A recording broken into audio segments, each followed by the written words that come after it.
Guys, D&D D&D Merpay, fuck. OG Merpay, back here with you, doing more D&D. D&D's been on the brain. I play D&D 3 nights a week. I DM one of those nights regularly, and the other night half of the time. I've been DMing for a little less than a year, and this is my first full time campaign. These are my Wednesday night crew. This is my Wednesday night crew. Coworker, his girlfriend, and their friend. We've been playing for a little while. There are some like Matt Colville references in here. The main villain is Caloral the Vile. Um, it's a good time. They're waiting for us in chat, and we're about to go for recap. Here we go.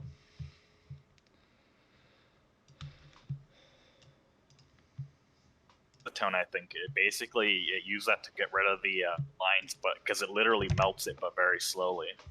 Still talking about the models. Yeah. No, I can't get a refund because basically, if you message them with a complaint and he answers, his store shop is he won't give refunds after that. And when I got them, they were covered in what we think is like sticky acetone, and it smelt real bad, and it melted some of the minis. Yeah, acetone will absolutely do that to some plastics for sure. Yeah, that sucks. Sorry to hear. Yeah, me. Who wants to do our recap from last week? Okay, so let's see. If I remember correctly, we had about 3 days or two. We went through about 2 days or so, I think. We cleaned up those warg skins so that they were less chunky. Got that done. I think we finished. Miko got his training so that he learned stay. That's right. There was a successful roll there. They also finished learning Goblin, Marion art. That's right. Him, I believe, he helped clean up the basement of the church before they were heading out, and is close to finishing up his prosthetic for Corbin. Right, which, as a reminder, is the base essentially. It is the like thing everything will attach to. Is what you're working on in this week, and like I think we settle on like a basic deal or a couple basic deals. Yeah, a hook. A hook, right. To start off with. So, and then, we've seen some sketches for other ideas to come in the future. But yes, actually, it was at the end of the week. So we'll call that tomorrow because, these guys just got done with their goblin. You can. No, didn't you take a day or two off, and specifically not do that and like do something else because you've been healing and not working on this thing, right? Yes, but I believe like healing in the mornings and then doing that in the afternoon. Okay, that's fair because you took like a. But detour. I do think there was one day it was off. Yeah. Yeah. So then tomorrow, you can complete that after dedicating some time to it, which will be super cool. That Corbin the one-armed wonder will be Corbin the two-armed wonder, and that'll be really nice. He has not had another arm for half a century or so at this point, so he'll be excited. How long is a century? It's 100 years. 100. Yeah. Yeah. Wait a second. So like 50?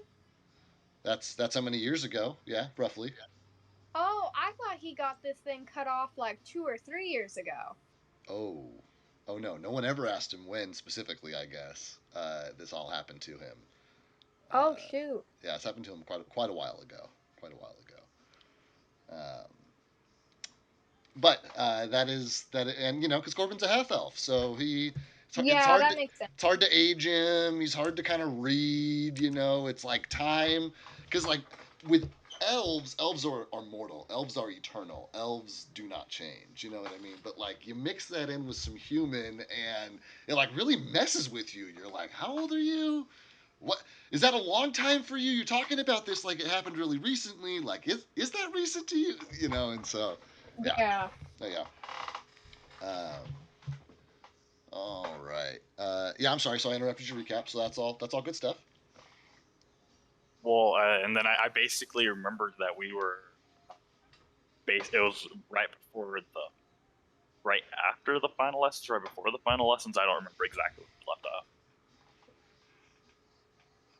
I think it was after final lessons because I remember saying, and you guys are now considered fluent in Goblin. So and I have that in my notes as well. So it is after the final session, which does put you guys again in the evening time. But you're starting to get to the end of your obligations. Like you don't have to show up here tomorrow for classes. Like, but I assume you'll come back here to talk to Charas. Um, there is one minor detail that got missed relating to Charas. Anybody remember it?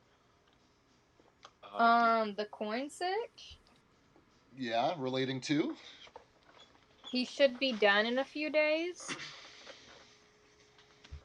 He asked for a second coin. Yes, that's the big one. He asked for a second coin.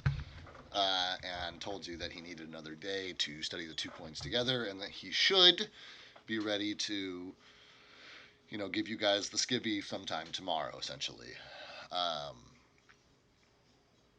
So that I do think covers it pretty well.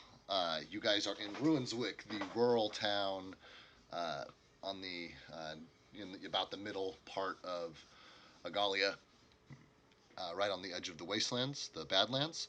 And you've just finished up lessons. Charas, I believe, was in the other room making himself tea, and you guys are at his tower.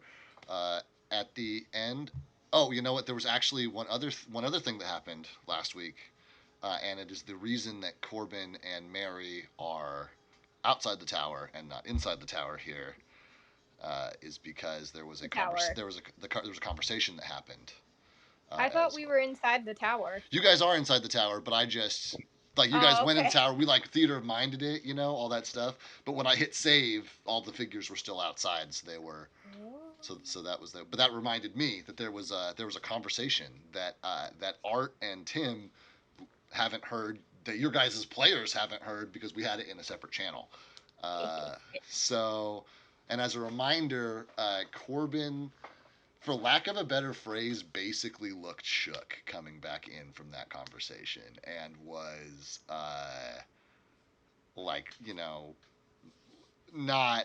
not looking like it was a pleasant conversation. He's a little spacey, and I believe that Art had asked, like, "Whoa, how'd it go? What was going on?" And Mary gave him like a just later, well, not right now, kind of like waved him off basically. And that is, so I just want to remind you guys, that's Corbin's energy right now. I know for us it happened a week ago, but he just came through that door, a few minutes ago. After this conversation. Wait a second. When did we do Corbin's nails? I'm trying to timeline this. Corbin's nails were last night, so 24 hours ago, I believe. Okay, everything timeline. Okay. Great, and I think this is an awesome place to let you guys pick up. You guys are in Charas' tower. It is, he cuts you loose for lessons a little early, but you guys had a conversation, so the last rays of light are disappearing over the hills and mountains to the east. Over the Ayrshire Sea, and this small town of Ruinswick, which is normally pretty quiet, is especially quiet in the wake of the blood moon and the tragedy that befell it. Take it away, guys.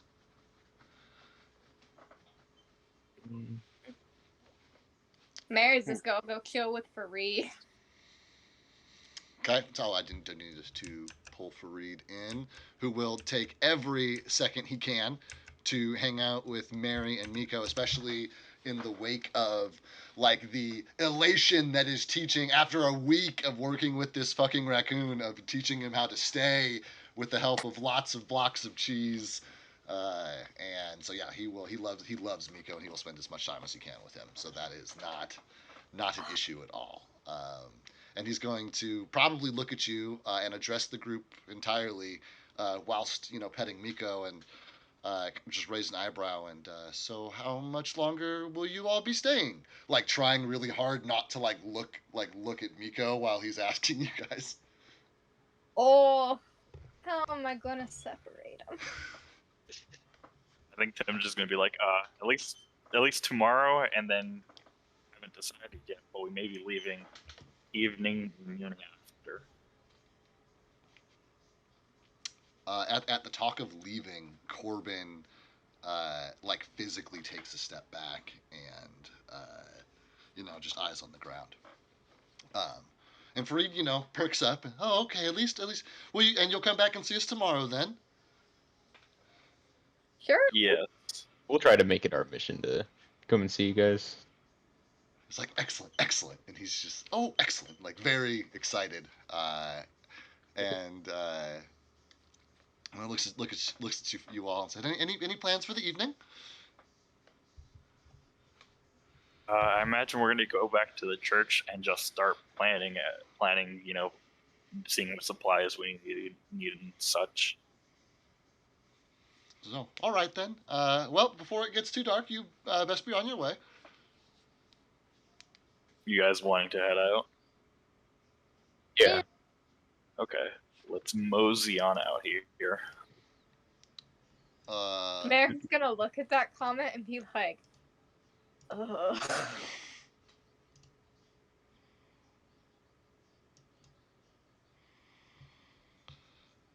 You guys are not in this big nice church. You are underneath it. But as you make your way across town, you guys have become really familiar with this time of night. And there's a villager on the right side of the road on your walk into the square who's been out, and he sees you guys coming. He just literally just goes inside, closes the door. You guys enter into the square where the shaded chestnut is, and the rusty hand axe, the heavy metal smithy, and you make your way across to the the cellar door on the side of the church, paying mind to Mara's request to specifically stay out of sight, and you're welcome to stay, because the Church of Ayamunde will not turn away a weary traveler who requests sanctuary. But that doesn't mean that you have to stay with everyone else. So as you guys climb down the ladder and are greeted by the normal musty scent of the cellar, those of you who have been gone all day notice that the crates and things that were just haphazardly scattered about, and the general debris and refuse which had been spread on the ground here from the villagers' time cowering here during the night of the blood moon. Everything's clean, and the crates are stacked up against the wall, and it's all very neat and organized.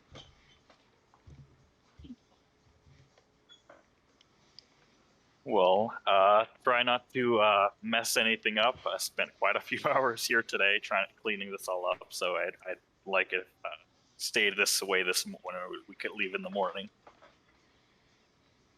He's gonna look at Tim and kind of be like, I want to mess it up now. Those boxes are heavy. It took two of us to move them, so you're welcome to try. Can Mary try to pick up one of the boxes, a small one? Yeah, so there's a box that is as tall as you are, and then which is a small box, and then there's a box which is twice as tall as you are, which is a large box. And what are you trying to lift this box over your head? Are you just trying to deadlift it? What is your Deadlift. Okay. Mary just wants to pick it up. Roll me a strength check, please, with a very modest DC. This is Tim told her not to do it, so now she wants to do it. Oh, the dice got sucked. Go down the tunnel. So she basically said bet. There we go. Go down the tunnel. 16 minus, because I know Mary don't get a positive on that. 14? 14 is enough to deadlift the crate. So you guys watch as Mary, squats, and she hikes her hoop skirt up, and she pulls her sleeves up, and, gets down and stands up and just holding it, And would you like to say anything while you're holding this crate? Suck it. I'm just like seeing this is like, you might want to put it down. You're gonna break your back. Mary's gonna say it's like, I've broken my back before, I'll be fine. Whatever you say.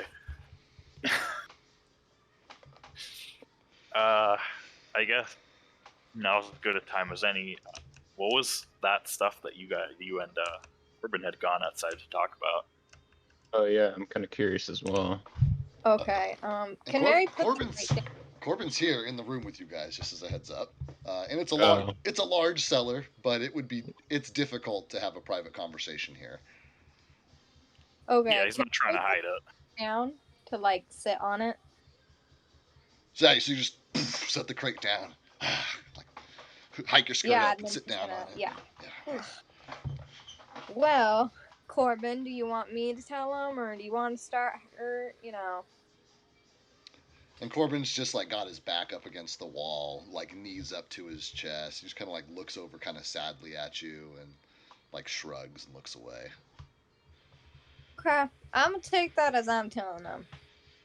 Okay, so as you know, we have a bit of a difficult situation on our hands in regards to the marking forehead situation. Eventually, the goal is we're gonna get to my village, and I maybe can retire. We'll see. And Corbin would join me. However, we need to figure out the marking situation kind of thingy currently. I talked to Charez, who loathes the guild situation, hates them, so that's good. And he said that basically we got kind of two options. We either need the contract itself or we need the contract holder. So someone either has to go get the contract holder or the contract, which is going to be a difficult situation. Other option is we get rid of the mark in not so pleasant ways, such as the previously discussed scarification route. So we kind of need to figure this out now, how we want to do this. Like, what are our options here? Because eventually we're going to get to the gnome village, and I'm saying I don't think the makeup's going to work forever. Or we'll just stand up, or they'll kind of like go to Corbin or face him, just ask, do you know where maybe your contract holder is at? Where he could last be, Corbin? Oh no, I got disconnected. Oh no. Oh, it looks like two of you got disconnected. Both of you. Yeah. Well, I'm still alive. Come on, I'm still here. A huge rift opens up in the cellar, and two of your companions fall to their doom, never to be seen again. Write up your backstories for your new characters, guys. You're dead now. Bathsheba. Oh, it's my Steam. Oh, bummer. Okay, hold on. It's okay. We're doing this. It's working.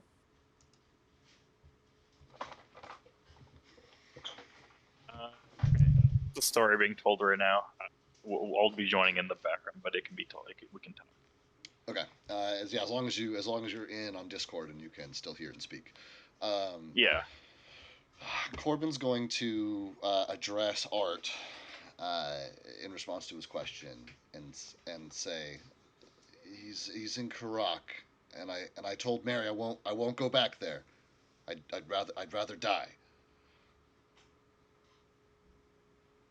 Okay. Well, What? not even to help set you free. He said, and he like looks away and he says, "Freedom won't do you any good if you die in the process." He says, "Here I'm free of my captors. They're a whole sea away." All right.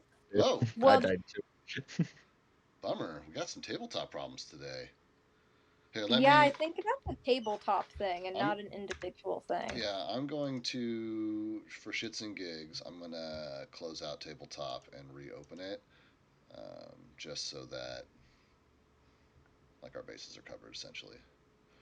Um, Should we continue or wait?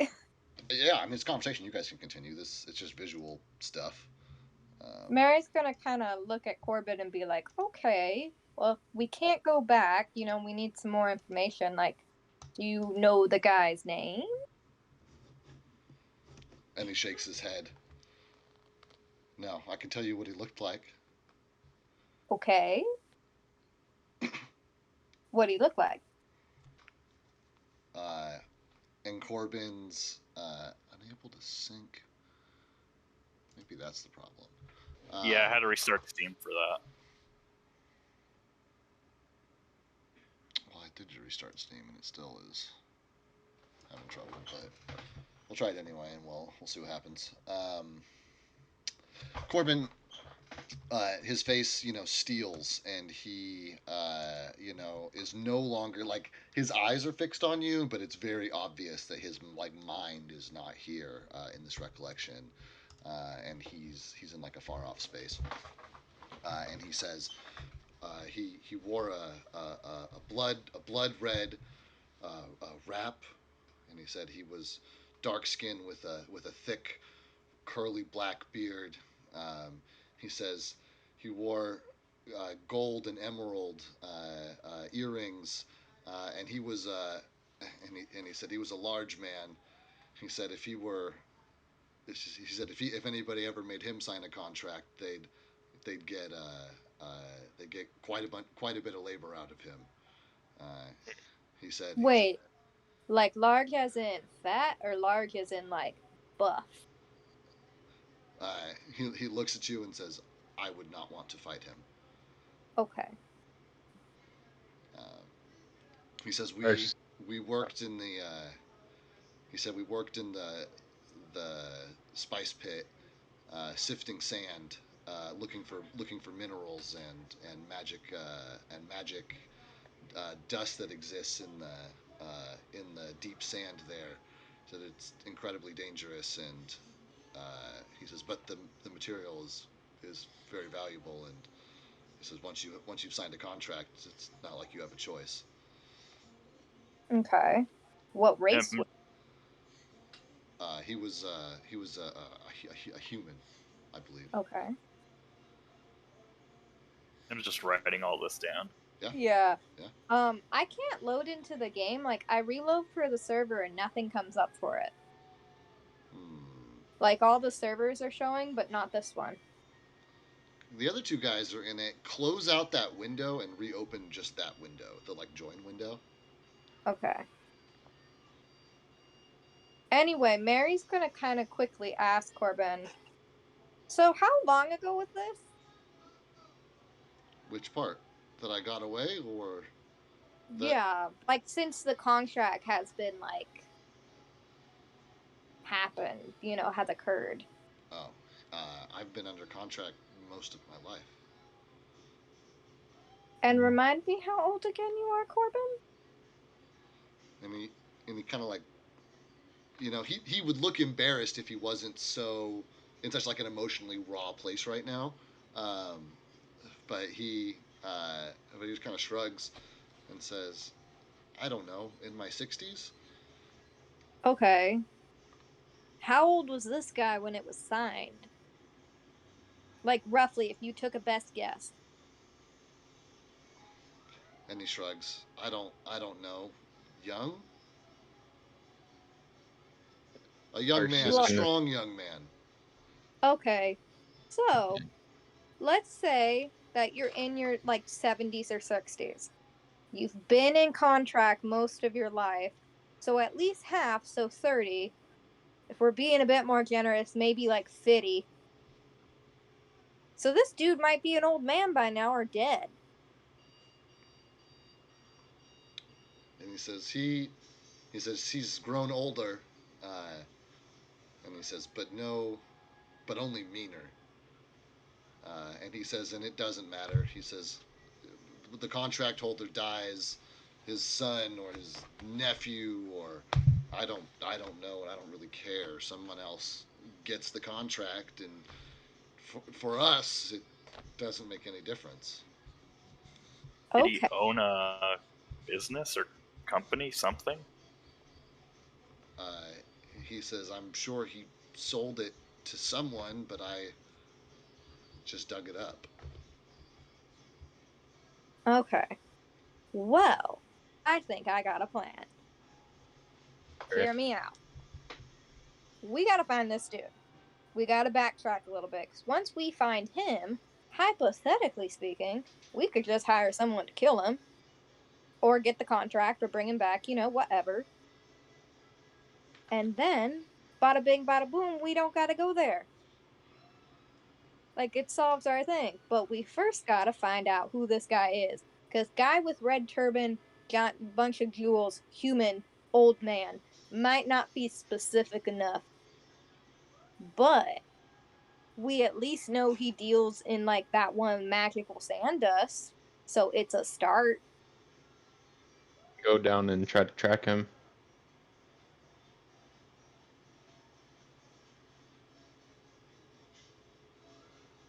People in Port Sockus that I know that could probably get us some info.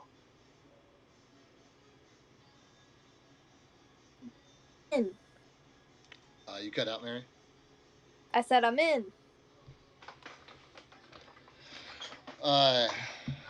So Corbin's gonna say, so you just shake his head. So you think you can find him and kill him from here? Kinda. Assassins are a thing.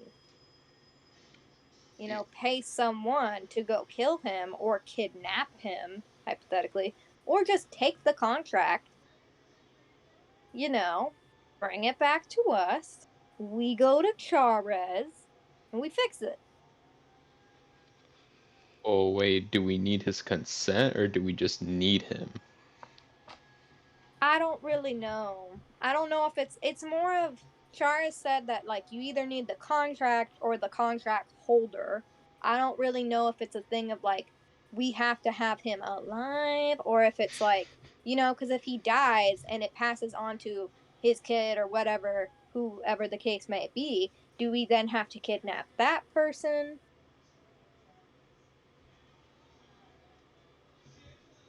I'm assuming it's all a matter of trying to convince them to get rid of the contract or to destroy the contract, in which Well, yeah, Charez says he can get rid of the mark if he got the contract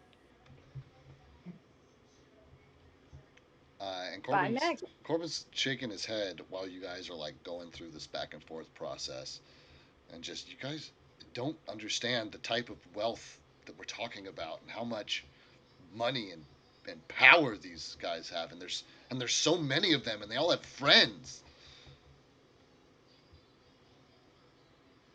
I get what you mean, buddy, but you're our friend. And that means we gotta kill a bunch of people. We gotta kill a bunch of people. Uh, Corbin gives you like a half-hearted smile, but like it's not even half-hearted. Like he gives you, like his mouth moves, his cheek moves up, but there's nothing actually in his smile, and it's like, he says, well, or, you know, we could all just die in the process. But that's why we send someone out to get it first. If there's some sneaky sneak person who can sneaky sneak their way in, find the contract, then no one dies. We just get the contract, we break it, bada boom, bada bing. Because the other option, Corbin, is we have to cut part of her forehead off, unless there's a third option, which there does not seem to be. And as we kind of discussed, the forehead option is not really preferable. could be fun though. Mary's gonna look towards Art and be like, shut the fuck up, Art. Tim, do you have any responses to any part of any of these conversations? You can't even get the warg skin off of a warg dead body. What makes you think you have any? You can comment on getting a tattoo off a forehead. Wait, Yeah. as he says that, Mary's gonna gasp. What if we tattoo over it? Too over it. Could you? You'd figure That that would it be would better glow than a through. scar. I'm sorry, Daniel. What was that? I'd figure it would glow through the tattoo, wouldn't it? You never know. Hypothetically.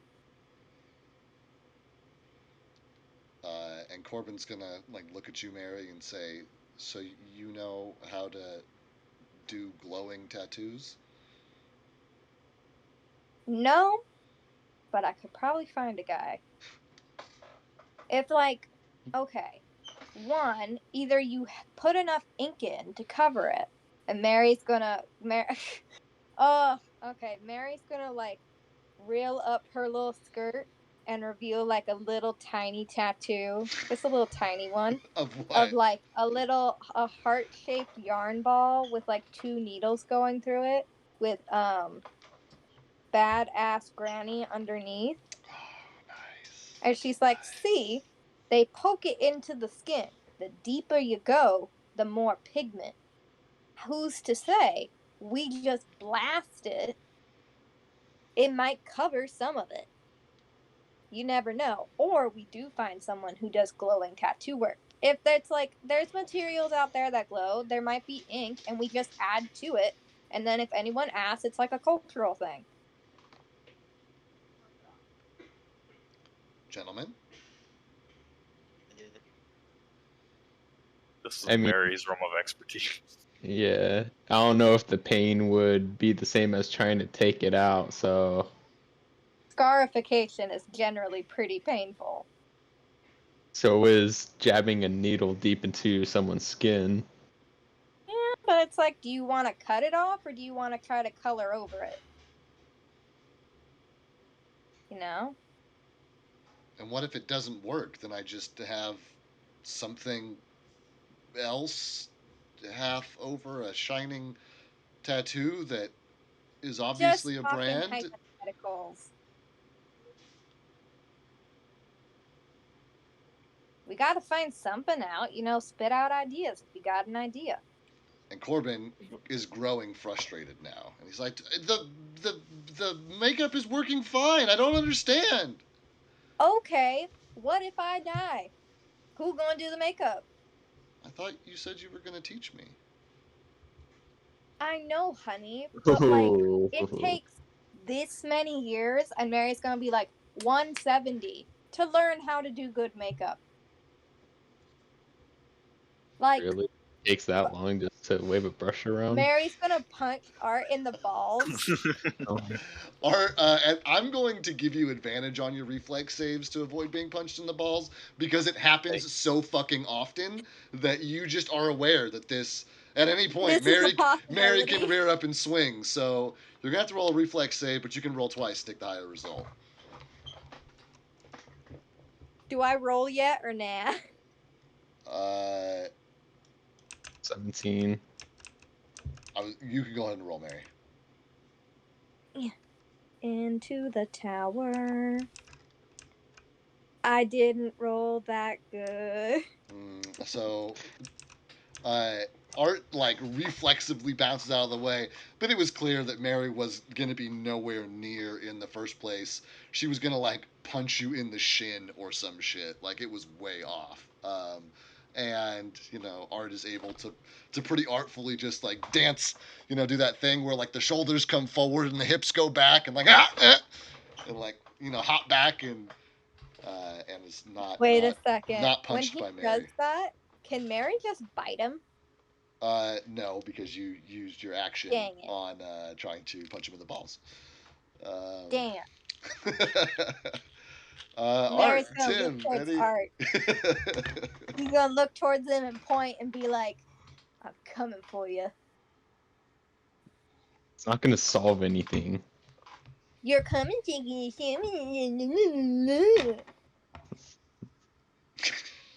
Uh, Feel it. I guess Tim's just like, if you don't end up learning how to cover it yourself, I guess headband's your next best option.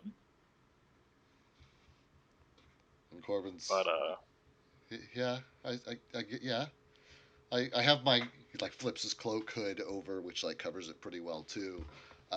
It's like a much nicer cloak than the one that you originally saw him in, the tattered one, which did not hide his. You were able to spot his brand from across the room, but this this one covers it up decently well. But we can always try and get any information we can. If that's a fruitless endeavor, then we can decide from there. But I think we shouldn't just immediately toss out trying to find the original contract just because it's difficult and just because it may be in some powerful hands. Well, that's what I'm saying. We should just go down, try to track this guy or the contract, and try to get out of him. Mary's gonna look and be like, Corbin, quick kind of question. Can you buy them? Like contracts?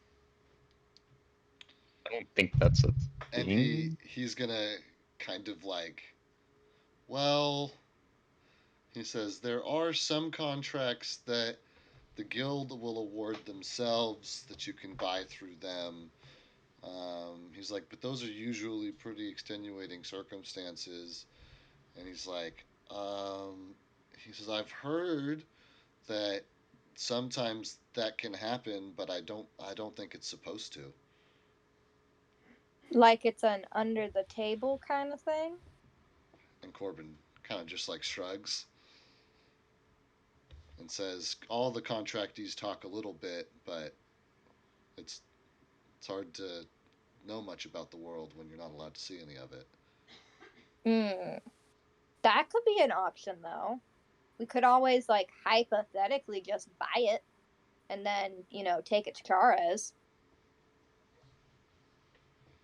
And Corbin says, if you could talk him into selling it to you.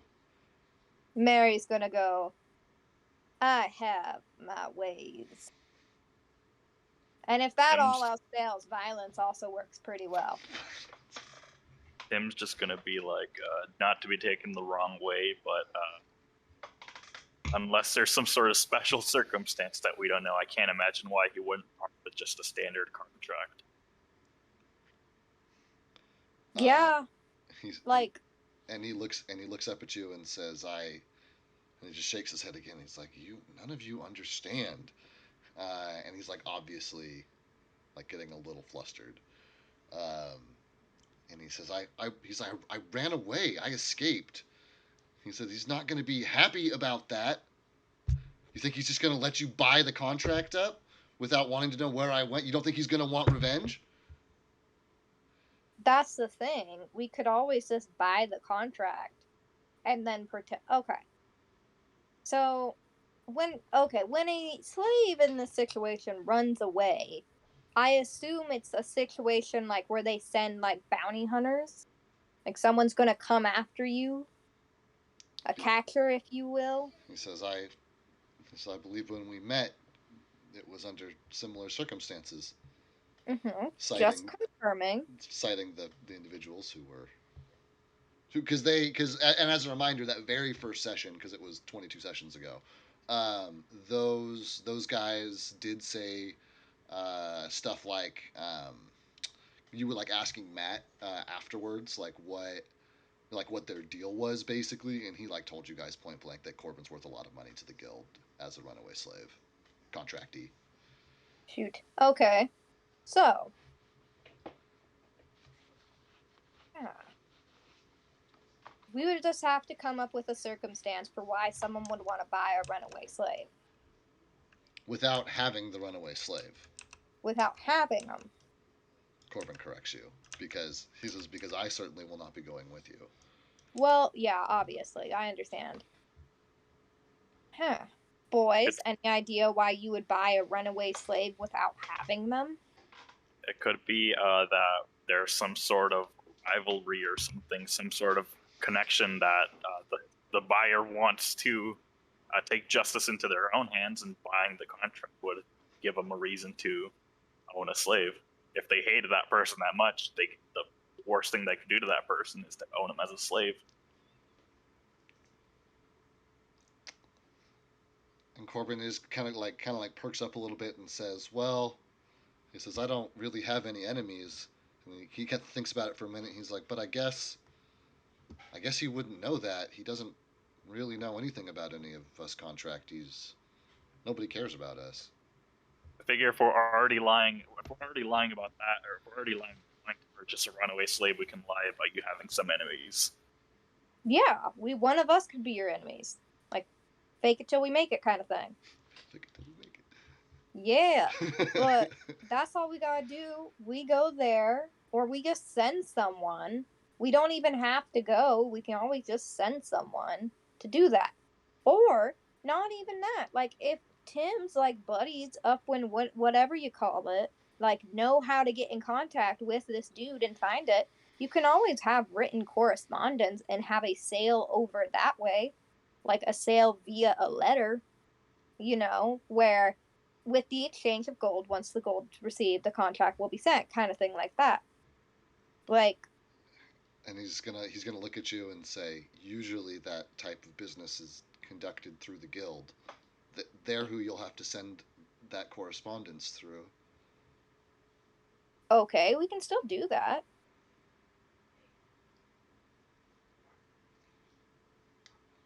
Just leave you out of it. Yeah. Don't have you walking up to the guild office to drop off a letter. Just have one of us do it. Or pay someone else to do it.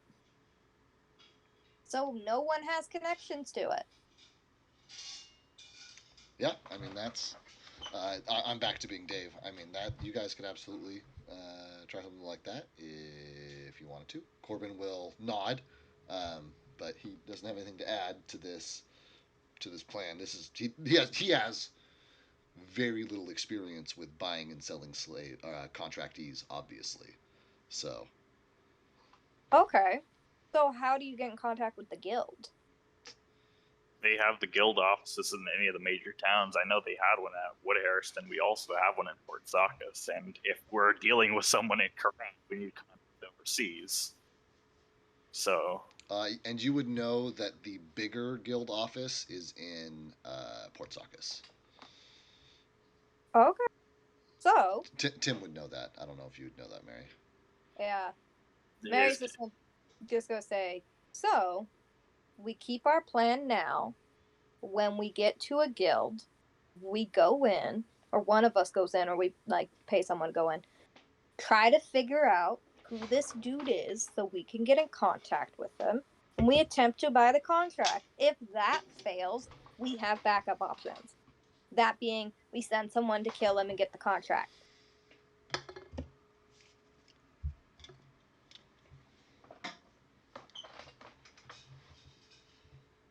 And Corbin's gonna say, I don't see why you can't just teach me how to use the makeup. Mary's gonna look and say, because we gotta deal with it. You can cover it up as long as you want, but who's to say we retire in the little gnome village, Tim and Art don't retire with us, they go off and do whatever, and then someone happens to see you bathing in the river or whatever, and sees, oh wait, he has a glowing forehead thing. Not everyone in my village is the nicest, and they go to the guild and go, hey, yeah, I found this guy, he's definitely a runaway slave, give me the money. Like, that could happen very easily. People are shitty. Corbin, I don't have to live in a town. I can keep moving. Mary's gonna be like, but I want you to live in my town. I'm of old age, as you noticed. You guys could have my house. It's a nice little mushroom house. Henry says a nice little mushroom house. Mary's gonna be looking like, you in the eyes, sitting down on the ground at eye level with you. Mary's gonna look and say, do not worry. It was renovated for my second husband. He was human. That's right. I forgot about that. He's like, oh, well. Tim, I think, is going to be like, you got plenty of life ahead of you, the not having to worry about for the next however long you're going to live I feel is definitely worth that effort. You're not an old man with 5 years left to live. You got, No, I'm an old woman. I'm talking about Corbin. Oh, okay, never mind. And Corbin like looks at you guys and says, "But I'm not an adventurer like you guys. I'm just an escaped contractee." All Sure the is time only a time. Yeah, Mary's and gonna plus, smack her little hands on his face and be like, "You can be whatever you want, baby." all the battles we've been through together, that's his adventurer to me. Mm-hmm. Each of you needs to roll me a diplomacy check, please, and we'll use the highest of the two of you. One of us. And the dice got stuck. I literally never know how a session's going to go with you guys. Like it is wild how little I know about how a session will go with you guys. You said diplomacy check, right? Yeah. 25. Shit. Okay. Who else was rolling? That's probably the highest. They don't need to bother It is. hollering it out unless it's lower than that, or unless it's higher than that, rather. So then, Corbin will like look at you and like take a deep breath and say, "I guess." And it's like, but I don't. He's like, I don't know. He's like, I only ever been on one quest, and that was with you guys. So? Tim's just gonna be like, I was a professor before this. I was not out in the wilderness chucking bombs at goblins before this. And if I can do this, definitely so can you. And I'm old. If an old woman can do it, you can do it. That's good. I really like your guys' role playing. Corbin's gonna say, "Okay." He said, "So and he kind of like shakes his head. So I'm sorry. So what is the plan? What are we doing?" Plan right now, go to Port Science, set up some sort of communication, and try to find the person who owns the contract, and attempt to buy it off of them. And if else fails, we'll figure something else out. Okay. And Corbin's like, "Oh, okay." He's gonna look at you and he's gonna give you guys like a half smile that how do I describe this? That looks like you guys have gotten through to him, and he is not like, I don't know how to describe, Eeyored out. You know what I mean? Just like completely negative Nancy doom and gloom, like the world is over. But he's not. You know what I mean? He's not optimistic. He's just no longer incredibly depressed. Okay. I'm kind of tired, guys. I think I'm gonna go call it.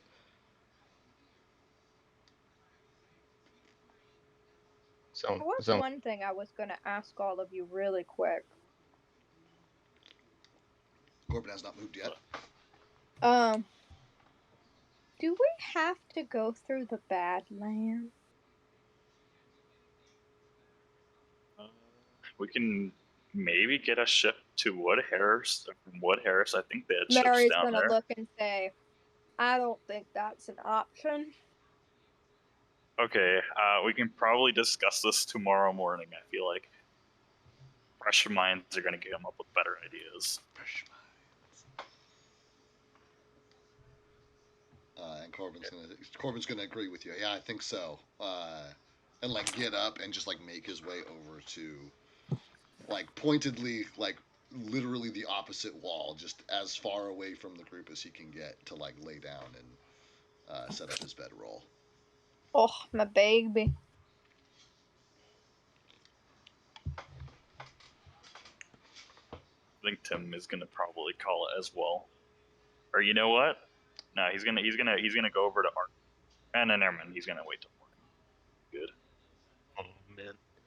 Yeah, and Art will call it then. Mary's gonna wait till everyone goes to sleep. And I'm sorry, where's Miko right now? Who has him?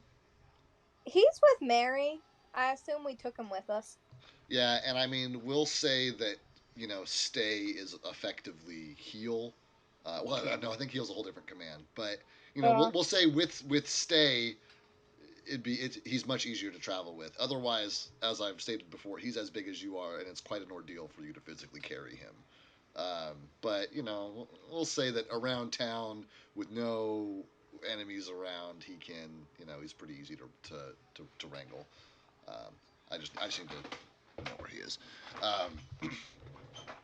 Okay, then that leaves Mary, Miko, and Art? Question mark. Tim's Mary's gonna wait until everyone goes to sleep. Art?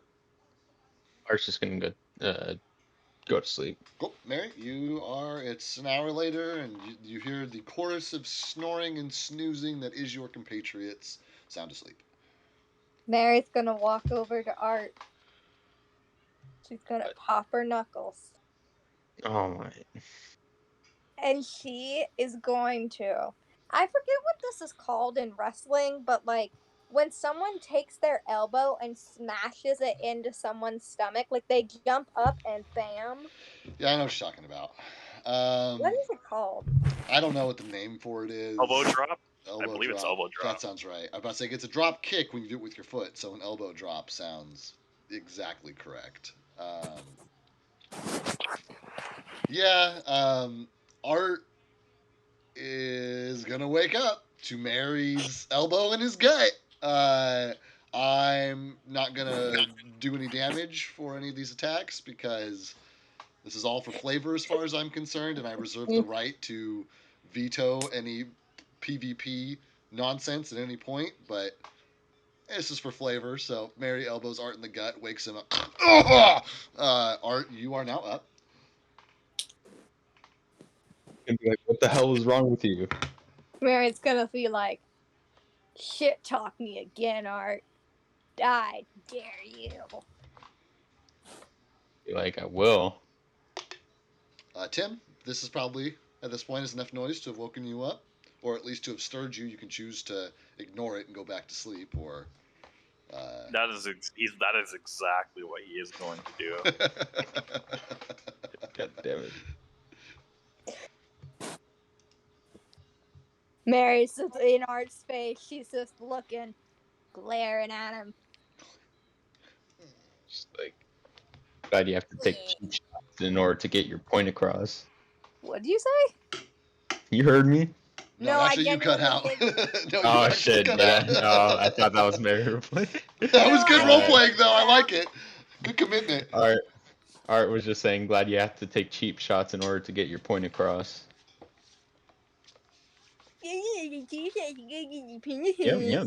That's what I expected. Yep. Uh-huh. Glad you had to take cheap shots at an old woman about her makeup. Bastard. Mm-hmm. Now Mary's kind of, I assume she's kind of at this point like sitting on him. It's like, why is she sitting on him? No, I'm gonna assume that Art like rolled over in the process of your elbow. He like instinctively rolled out of the way of the threat before he knew it was fucking his party member. No, if Mary's freaking on Art or anything, she's gonna freaking throw her off. Yeah, I was about to say that's totally up to Art whether or not she's still sitting on him. No, man. He likes his sleep. So Mary and Art are presently like 6 inches from one another and still very, very close. Like it's,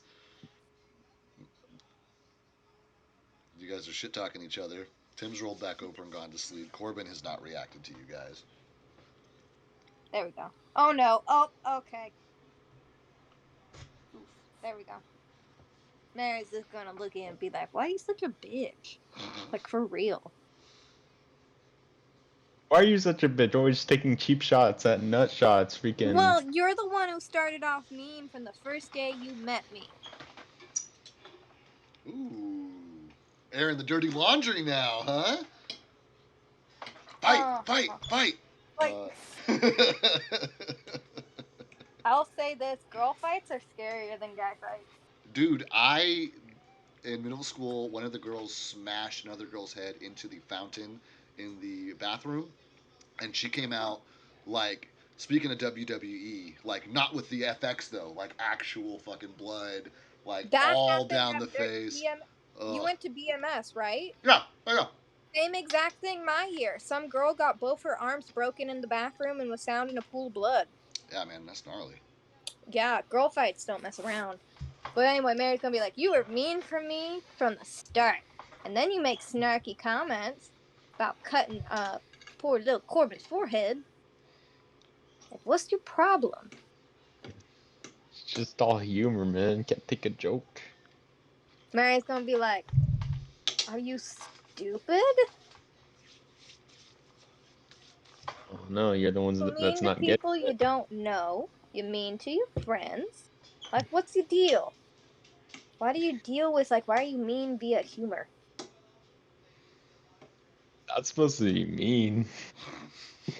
Or this is just me talking, but it's just like it's not supposed to be me. It's just like supposed to be like, aha. I think that's I a get good. it, but I'm I think that's a assuming good. Mary... I think that's a good in character response, Daniel. I Yeah. think that's a great in character response. Yeah. Oh, like Art's saying that? Yeah, I mean it's up to you as your character, but I think that's a totally valid character response. Andreas, what are you doing with your mouth? WASD circles. No, okay, then Art will say like, you know, I never mean to be rude to you guys. I would take a bullet for, or I would take a sword slash. I guess the equivalent. 'Cause I don't know if there's guns, but Art's just saying like, I would take a bullet for you guys. It's just whenever I joke around like that, I don't ever mean to be hatred or towards you. Oh, that's good. Mary, how are you responding to that? Because if you're not responding well, he gets to roll a diplomacy check. That was good. Mary's kind of 50-50. She doesn't know if he's being, like, serious or not. Roll me a diplomacy check, Daniel. Convince me. Shit. You should shit. roll pretty good. I think you have pretty good diplomacy. Yeah, but I usually roll shit rolls. Yeah, Sometimes. well, this one doesn't matter. It's not life or No. death, so Yeah. you'll do really well. See? Yeah, see. When But it then doesn't I'll matter, throw an ogre or some shit at you, and you'll roll nat ones all night. It'll be fine. I know. No shit, guys. Last night, one of my fellow players rolled 4 nat ones in 3 hours. Ugh. Ooh, It was gnarly. I'm sorry. So what's your final? 24. 24. Yeah. I mean, that's an excellent roll, Mary. So you at least can tell that It's genuine. Art means that what he's saying. Like, Yeah. you might not agree with his tactics, and it might not like come across as friendly, but in this instance, through this conversation, like you guys have, like he's gotten through to you, and he's like, he's like, yeah, I'm an asshole, but I don't really mean it. Like I fought with you, like I'd obviously, put my life on the line for you, and like you believe that what he's saying is true. Okay. I believe you. All right. Friends. Art's just gonna kind of like slowly put his hand forward, but then right before grabbing Mary's hand, he's gonna hold it up real quick and be like, "Only if you promise not to freaking go for the boys." Can I bite your ankles? No, I'm not negotiating this. You get to make snarky comments. I get to hit you every once in a while. Oh It's my fair God. trade. I just won't hit you in the family jewels. All right, fine. Deal. Okay. Mary gonna give him a hug Aww. and then give him a little kiss on the forehead and go. Shoot. Well, how are you gonna do that? I guess if you give him a hug, you'd have to. She's bend down gonna. for you I'm to kiss him assuming on the they're forehead. still sitting. That's probably good. But, That's like, probably a good call. Yeah, If Art's like sitting, Mary could be roughly the height of a torso. yeah, on her tiptoes. You can probably kiss him on his forehead. Mwah. And he's gonna have a little lipstick imprint Aww. Are you gonna like wipe it away or do anything, or are you just gonna? He's too tired to do anything. He's just gonna go right back to bed. Mary's gonna go to sleep too. Okay. I love it. Little character interaction, little character development between you guys. Look at you becoming a party and everything. Wow. Woo! So nice. The following morning, you guys went to sleep at a reasonable hour, so you can wake up, as early as 7 in the morning, and be good to go. I will remind you that you got to eat once a day. I don't know if you guys ate yesterday. Yeah. Yeah. And then, yeah, you guys wake up and Corbin's actually not down there with you guys. He is. It's just the three of you and Miko. Mary's gonna immediately look towards Corbin and look towards the boys and look towards where Corbin was supposed to be and be like, our baby's gone. Just gonna wake up like, what? The baby's gone. What He's baby? gone. You mean Miko? Corbin. Oh. We Oh, gotta shit. find him. You don't think he got scared? Art. We gotta track him. Alright. He could have ran off. Here, let's check Charles's tower, see if maybe he went over there for something. What if he went into the woods? Don't worry, Should we'll we find. ask around town? Mm, You go to Chariz's. I'll good. ask around town. alright, He's sounds gonna good. go up and start running. Tim, before Actually- before anybody leaves, do you have anything to say? Tim's gonna go check in with Jakar and see if he knows anything. Okay. Mary's gonna go right before, like, Ashley's up the ladder. Tim, Yeah, so I'm gonna go check Jakar's. watch the other baby, and then she's gonna go. Miko? Yeah. Okay. You're on Tim, babysit duty. well, he's gonna go with Jakar, so he's gonna stick him in its bag and then go. Okay. His keys to. Okay. Hope that doesn't happen again. And you're putting him he's- in. I'm sorry. In where? In Tim's bag, he's gonna take out the little charcuterie board he had made for Art, though, because he's... Oh yeah. Okay. All right. Love it. But yeah, he's gonna take that out of there, leave it kind of in the basement here, and then he's gonna put Miko in the bag, and then he's gonna start heading it over to Jakar's. It's like they're going everywhere else. Okay. So Tim and with Miko are heading for Jakaz. Art is going to Charz's, and Mary, you're quote unquote asking around town. Where are you starting? What's your process for that? Mary's gonna start at the church, and then kind of just look around and just if she sees anyone who looks like they don't hate her guts, go up and ask. Okay. Because Mary is starting at the church, which is the closest, we'll start with her. Mary makes her way around the side of the building and opens the huge double doors at the front of the church. And as she swings them open, she sees that there are only a few clerics, making their way around the church. The ladies who had been tending to the wounded. You don't see Mara anywhere, but the door to her office is cracked open. Mary's gonna kind of, not yell out, but when you talk to a whole bunch of people at once, Yeah. so everyone can hear you. Yeah. She's gonna go, have you guys seen a guy? I'm looking for him. Kind of taller than me, half elf. He got one arm past elbow, wearing a cloak with a little staffy.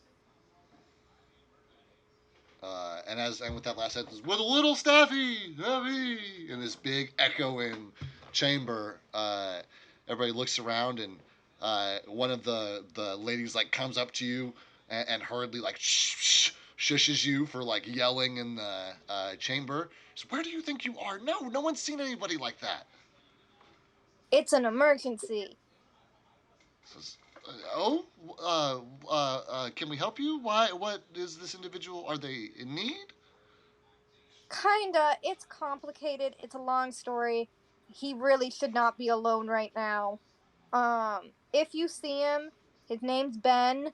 He's like half elf, slight tan, longish hair, good cloak. Like, let me know if you see him. Says, well, fine. Where will you be? Uh, Probably just around town, if not Charles's tower. Fine. Yes. Thank you. Um, Next closest is Jakar. And that I don't remember which one. I have a couple.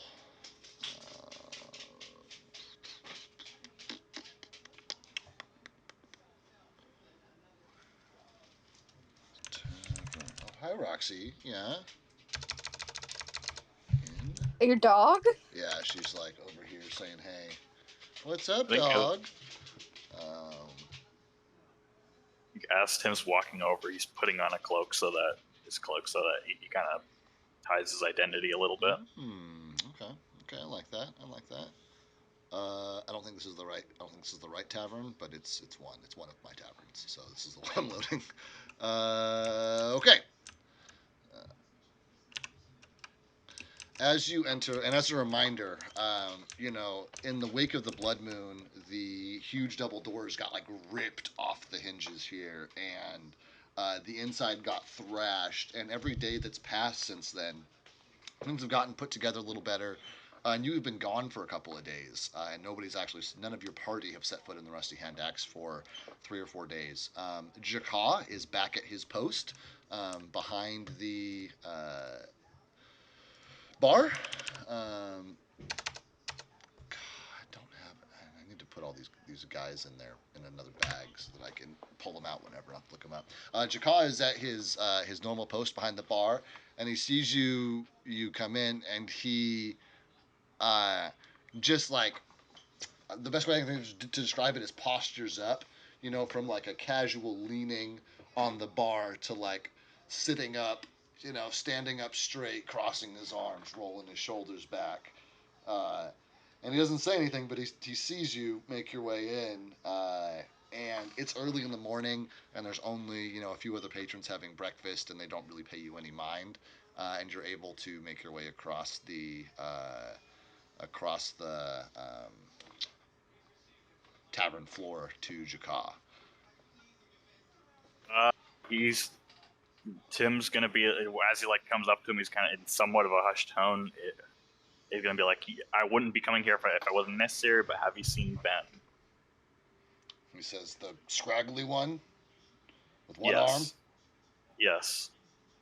He came through here and bought a couple bottles of pretty nice liquor. I don't know. First thing this morning when we opened up. Did he say he was going anywhere? What did he look? What it looked like he was doing? He shrugs. Drinking. He said, and he says, "I know the look. Those are his plans for today." To drink? And he says, "I bet when you find him, he's stone cold drunk already." Thank you. He is going to just pull out 1 gold for the info. And as you like, are you handing it to him? Or are you like sliding it across the bar? Like, how are you passing this? Sliding it across. Tim goes to slide this gold piece across the bar. Totally unwarranted, very Tim thing to do, to pay for information. Been referred to. Jakar has previously, before there were issues, affectionately referred to Tim as his most generous patron. And Tim slides the coin across the bar and goes to remove his hands, and his fingers hesitate on the coin for just a moment, as if his hand was not ready to let go. But he pulls his elbow off and, pays Jakar. And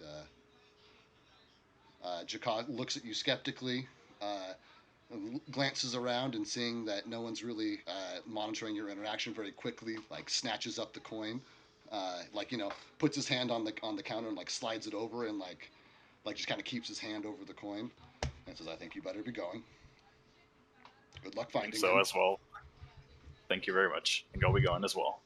As Tim starts to make his way out to the make his way out to the town square, trying to look for the other people, or, Mary and Art.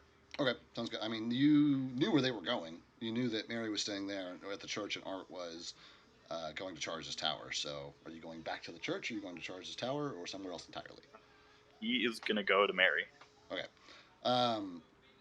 Your guys' interactions will take a minute. I'm going to flip now to Art. The town crier is back at his post for the first time in quite a few days. There's not a lot of news, as you're making your way past. He's hollering stuff like 50 some odd dead, night of the blood moon, corpses gone missing, strangers bringing necromancy, as you are walking past him and the bulletin board, and you make your way to the path of the woods going through Charles's Tower. And would you roll me a perception check, please?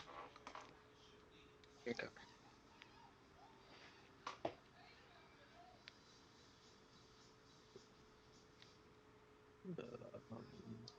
Whoops. Perception, so 6 plus 7, that's 13. Just enough.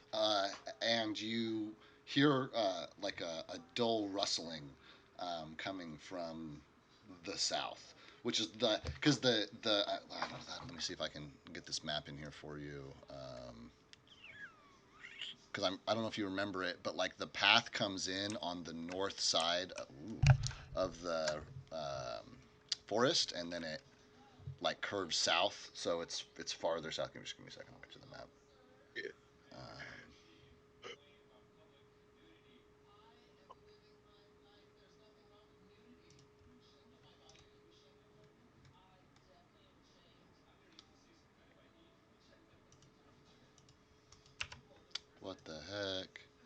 What the heck? Okay, I gotta reload. I'm sorry. My interface just went. Oh, I might need to restart the whole dang thing. We'll see.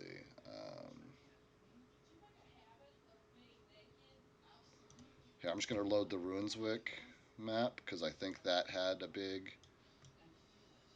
No, it didn't. There we go. No, never mind. Anyway, you hear rustling coming from the southern end of the forest. You'd have to walk past Charles's Tower to get to the noise, but it's far enough away that it's pretty quiet, and you can't tell really what it is other than probably a living creature. Art will go check it out. As Art makes his way closer to the noise, it gets louder, and you hear twigs snapping, and the sound of heavy, something heavy, thump, and then more twigs snapping and rustling, and then another thump. And as you kind of round the corner, your nose reminds you that the warg, that despite the fact that it's been washed, the warg hide is around here somewhere. And as you walk towards the sound, the noise is also getting louder.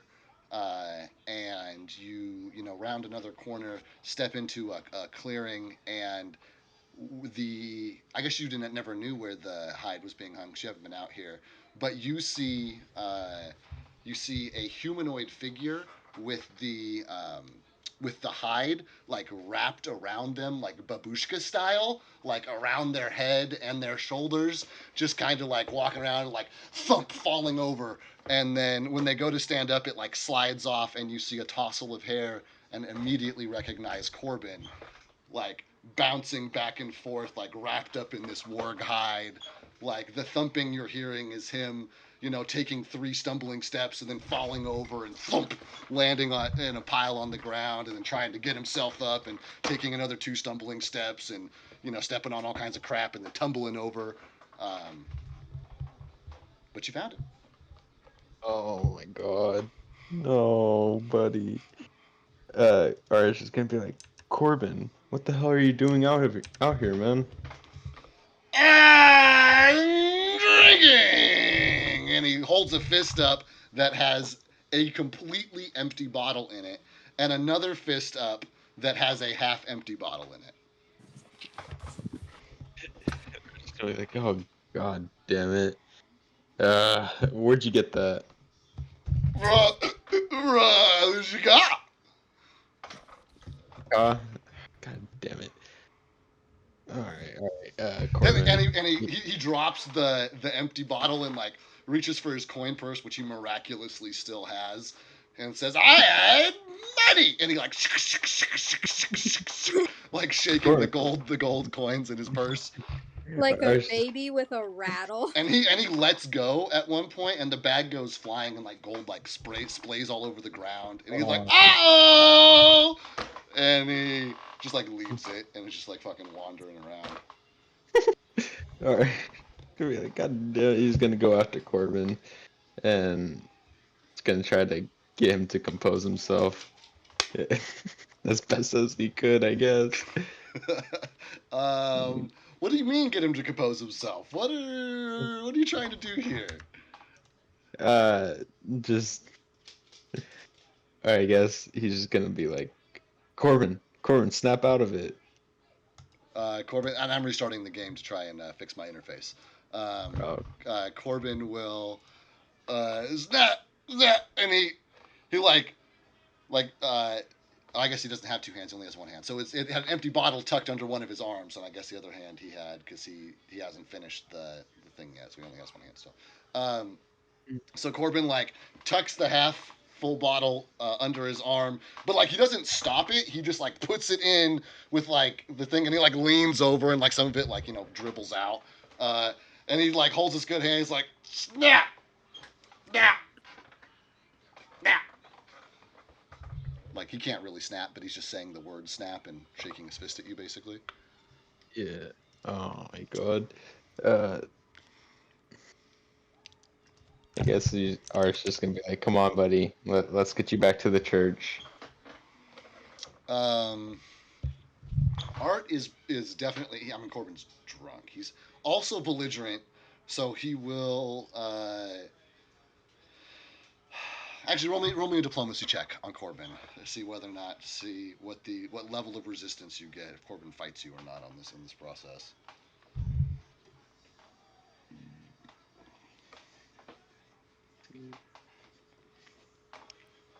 Plus 14 plus 8, so that's 22. 22. Yeah, 22. Corbin just kind of like stops, and you make your way over to him. You go, okay, buddy, that's really good. Come on, man, let's go. I want to show Tim that thing you're doing with the war guy. That's really great. You letting him keep it because he's like, yeah, he's like over his head still. Are you? I'll let him keep it. Okay. And it smells bad, but it like, and you're gagging a little bit in the back of your throat, but it's not because of how bad this smells. It's the memory of how bad the pile of corpses smelled. And this is just like the faintest little bit like that, where like, if you were in an enclosed space, it would be unpleasant. Jakal would probably ask you to leave, but it's not like, you're going to need to roll a constitution check to like help Corbin with this thing over his head. It's just regular stinky and not like vomit inducing stinky. And he will, kind of like hobble with you, but you're you're moving real slow because he's moving real slow. And you turn him around and you start making his way back, and you guys, step. You feel a weird sensation under the bottom of your boot, and you like lift your shoe up to look at it, expecting to have stepped in something, and you see, 2 gold coins like stuck to the bottom of your boot as you guys are like making your way out of the forest, up the road. You do look at Corbin and realize that he. No, actually, excuse me. He's all called out. So he's got his work thing over. But about to the time you get to the clearing and you're getting past the town crier, Corbin like adjusts, and you can see underneath the cowl that he's made for himself out of the warg hide, like is a unmakeup, totally obvious brand. Like sticking out from underneath his warg hide. Shit. You gonna keep just making your way down the road to Like- town? Like a brand, like an iron branding. Not like his Yeah. mark on his forehead, his Oh, glowing okay.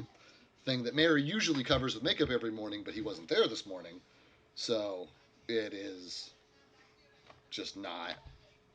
It's totally obvious. It's not covered at all.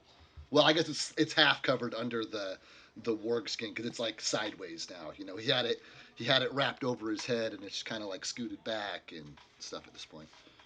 And Art kind of try to like pull it down a little more just so it hides it. Yeah, absolutely. Corbin's gonna. Well, I like it this way, and after, and it's like trying to put a shirt on a toddler.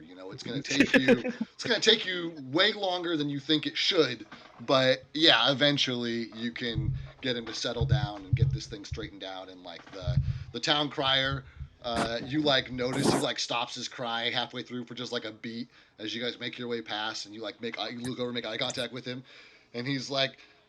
Bring necromancer, dead missing, gone through portal, goblins invade, and he picks right back up where he was.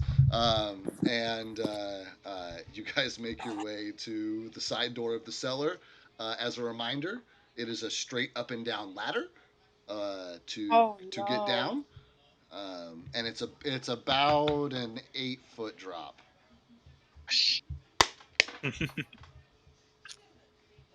All right. And actually, I'm going to cut you real quick because for the sake of narration, I'm going to say that you guys begin. Well, no, it would take you a while to wrestle him. So I'm going to cut you here right before you hit the courtyard and flip back to Tim and Mary so that we can pick up with them at the church wherever they're at. So Tim makes his way back across the courtyard and very easily finds Mary in the church. And you guys are now standing, I'm assuming, out front, the front doors of the church. Yeah. Tim's just gonna be like, I talked to Jacob. And I don't think he's planning on leaving. He said he bought like 2 bottles of alcohol, and that if we found him anywhere, he's gonna be drunk. Give me a second. Like, I'm semi-choking on a Cheerio right now. It's stuck in my throat. Is that you Oof. making those sounds? I was hearing that, and I was like, somebody's having a tough time. Oh, give me a second. It's like, I can breathe, but it's in there. Oh. I accidentally made somebody else the DM. That was not good. There we go. Yeah, that was me. That's okay. I don't have anything important up right now. It's all just general. Andreas has the power. It's not like there was like a dragon hidden under that fog or something that's like about to attack you or some shit. That would have sucked. It's just an empty board. I just put this thing together for the church. So you're Okay, all square. Cheerio fiasco averted. Okay, so it is. Hold on. I'm sorry, Tim and Mary. Nico's with Tim. Are you okay? It's still in there. You want to like? I want to take a 5 anyway. Why don't we do that now? Alright. We'll take 5. We'll pick it up with Mary and Tim having their few minutes in the church before Art and Corbin show up. It is 7:13 now. We'll say be back sometime before 7:20. Okay. All right, we're back.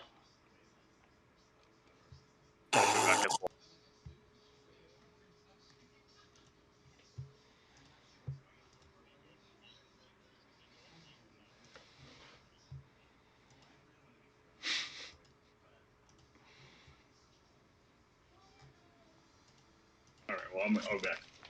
Alright. I can't swallow it. Oh, Wait, what are you choking on again? a Cheerio. Really? I like to eat them dry. What happened? You just didn't chew it? I guess I just didn't. It was like a little sharp piece of it. It's really small. It's like it's semi. I'm not choking as in I can't breathe, but it's like it's just in the throat. Yeah, just like Okay. when you try to swallow a large pill without any water. Mm-hmm. No. Oh, Daniel, what you want for your birthday? Nothing. You don't want any like baked goods? I mean, I don't know. Like, I don't want to like trouble you guys or anything like that. It's just Dude, yeah, like, I'm good.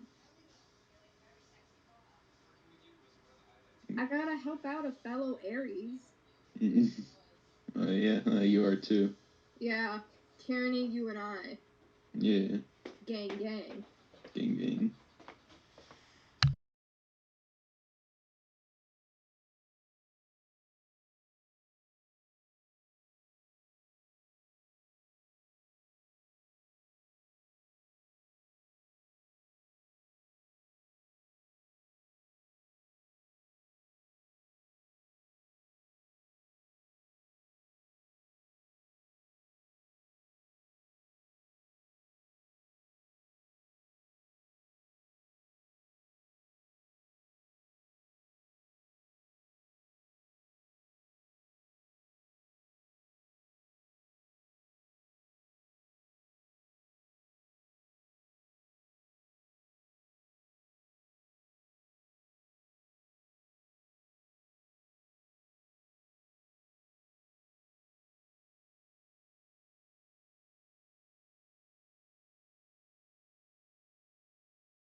All right, sweet. Oh, we did fix the Curio.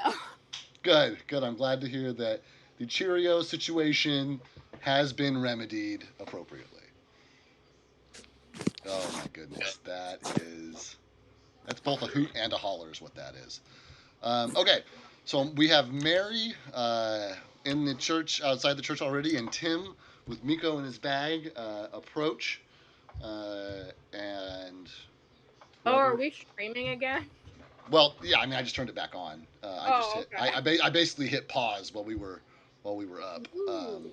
But like I said, Techno. it's not. I'm not. I've had one viewer this whole time, and it's me. So so we're good. But I do like doing this because then I have the option of posting it to YouTube afterwards, which is kind of fun because then sometimes I'll like sort through it and cut stuff out and highlight stuff, and it's just fun to be able to reference them, you know. That would be. What- That would. what- I'm kind of sad we didn't get the piss cheese soup thing with See, Nico. that's the Aw. exact kind of stuff that I'm talking about. Like, cut just that 2 minutes out and make a clip out of that, and it's gold. Hilarious.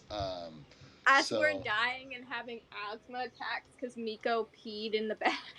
Oh my god, that was great. That was a classic D&D moment right there. Had nothing to do with D&D, but things went entirely off the rails and was funny as shit. Classic D&D. Okay, so Tim sees Mary standing out front the church and approaches her. Basically, he's gonna be like, I talked to Jakar. We saw. He said Corbin came in this morning, bought some beer off of him, and is just, I guess, planning to get drunk. So we don't have to worry about him skipping town or anything. We just need to find him. How much did he buy? I think he said a couple bottles worth. Definitely no. Of beer or like alcohol? I did not stay to ask. Oops. Like, well, shit. Okay. So he wants to get like sad drunk. Where do you go when you're sad drunk? I don't know, but we can probably look for her in. Mary's gonna look and go, I know where I would go when I'm sad drunk. Where? Middle of the woods. All alone with nature. You can be drunk as you want. If you piss yourself, no one's gonna see you. Cry in private. All right, lead the way. Okay. Mary, where are you heading? Mary's gonna look towards Tim and be like, is there anywhere in the woods specifically you think he would go to?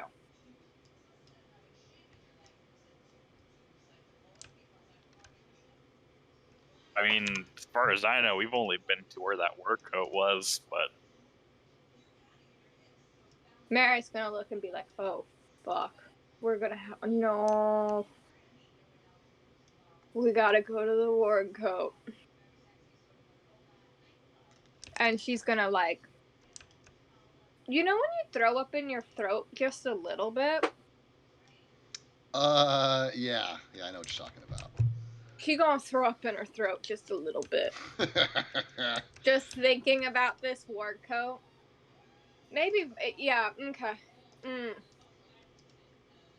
You lead the way, buddy. Ward coat.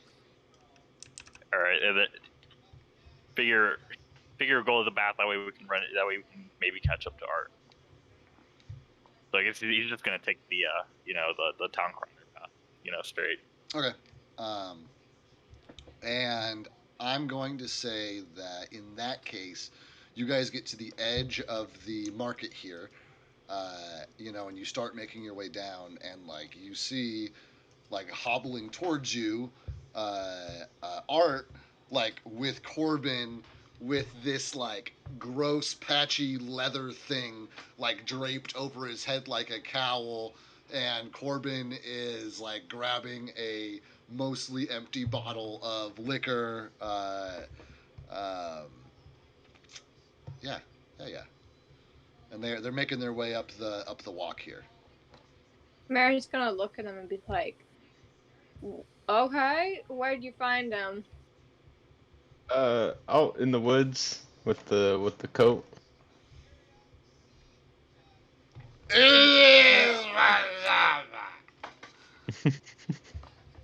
Okay. Okay, baby. Don't take it away from him. He really wants it. Okay, you can have the coat. It stinks. It definitely stinks. Like, it does. It does. It's not, like I said, it's not like eye-watering bad, but it is definitely distinctly unpleasant. Is there any like of the gold still around? No, because that happened on the forest. That happened in the forest, and you guys are like on the road just outside the town square. Okay. But Mary being a rogue, roll me a perception check. Dun dun dun dun dun dun.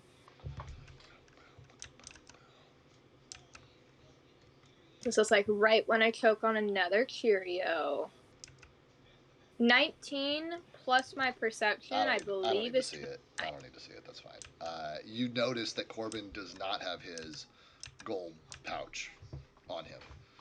It's just instinctual. Like even your party members, like any humanoid walks at you, and you immediately locate where they're carrying their valuables. Like it's just a rogue thing.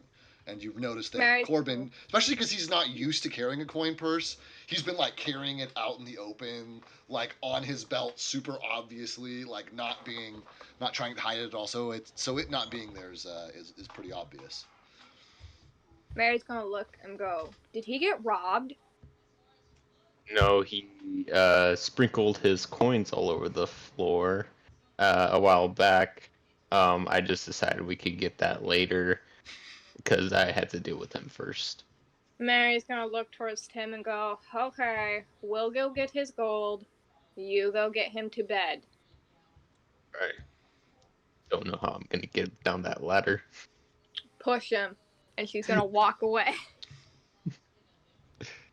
Alright. Jesus Christ. Okay. Yeah, Tim's gonna follow Mary. Follow Mary.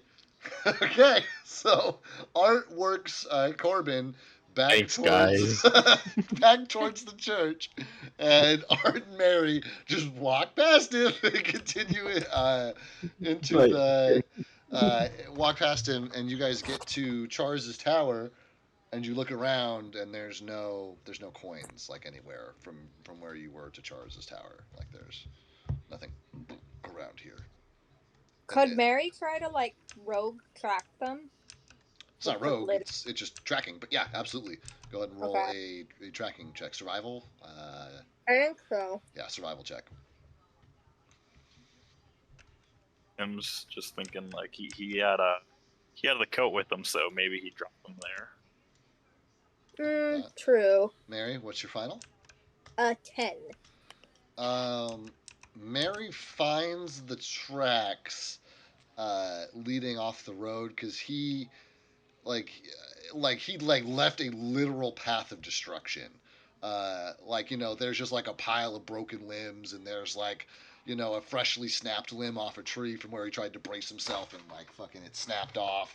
There's like sections of grass that are all laid out from where he, it's played out on him. And it just kind of like makes its way off generally south. Well, follow the trail. Mary's gonna start waddling into the path of destruction. Tim's gonna start looking on the ground for gold. Okay, now Tim, I heard you say he had the coat with him. Maybe he was there. Was that in character, or was that? Yeah, that was in character. Okay. So then, as you guys make your way south, presumably towards that location, you do find, like, pretty apparently, halfway between, Chars's tower and the drying station that you guys were drying the warg hide on, you start to see a few coins, and then a large concentration of coins around what's left of Corbin's coin purse. It literally looks like somebody just like tossed a coin purse as hard as they could in one direction, and the coins just splattered.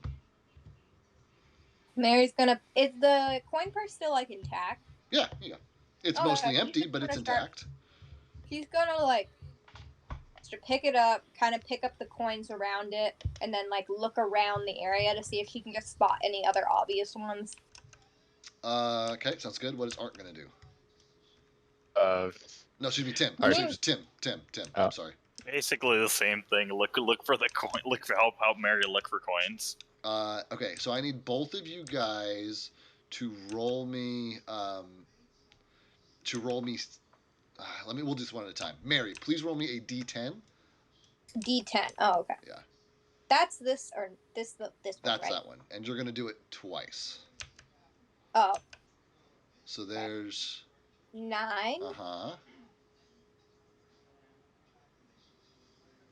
and 1.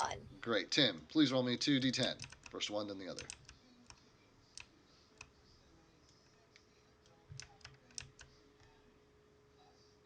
They tend to wiggle a What? lot. Yeah, there you go. 1, And 9. 3.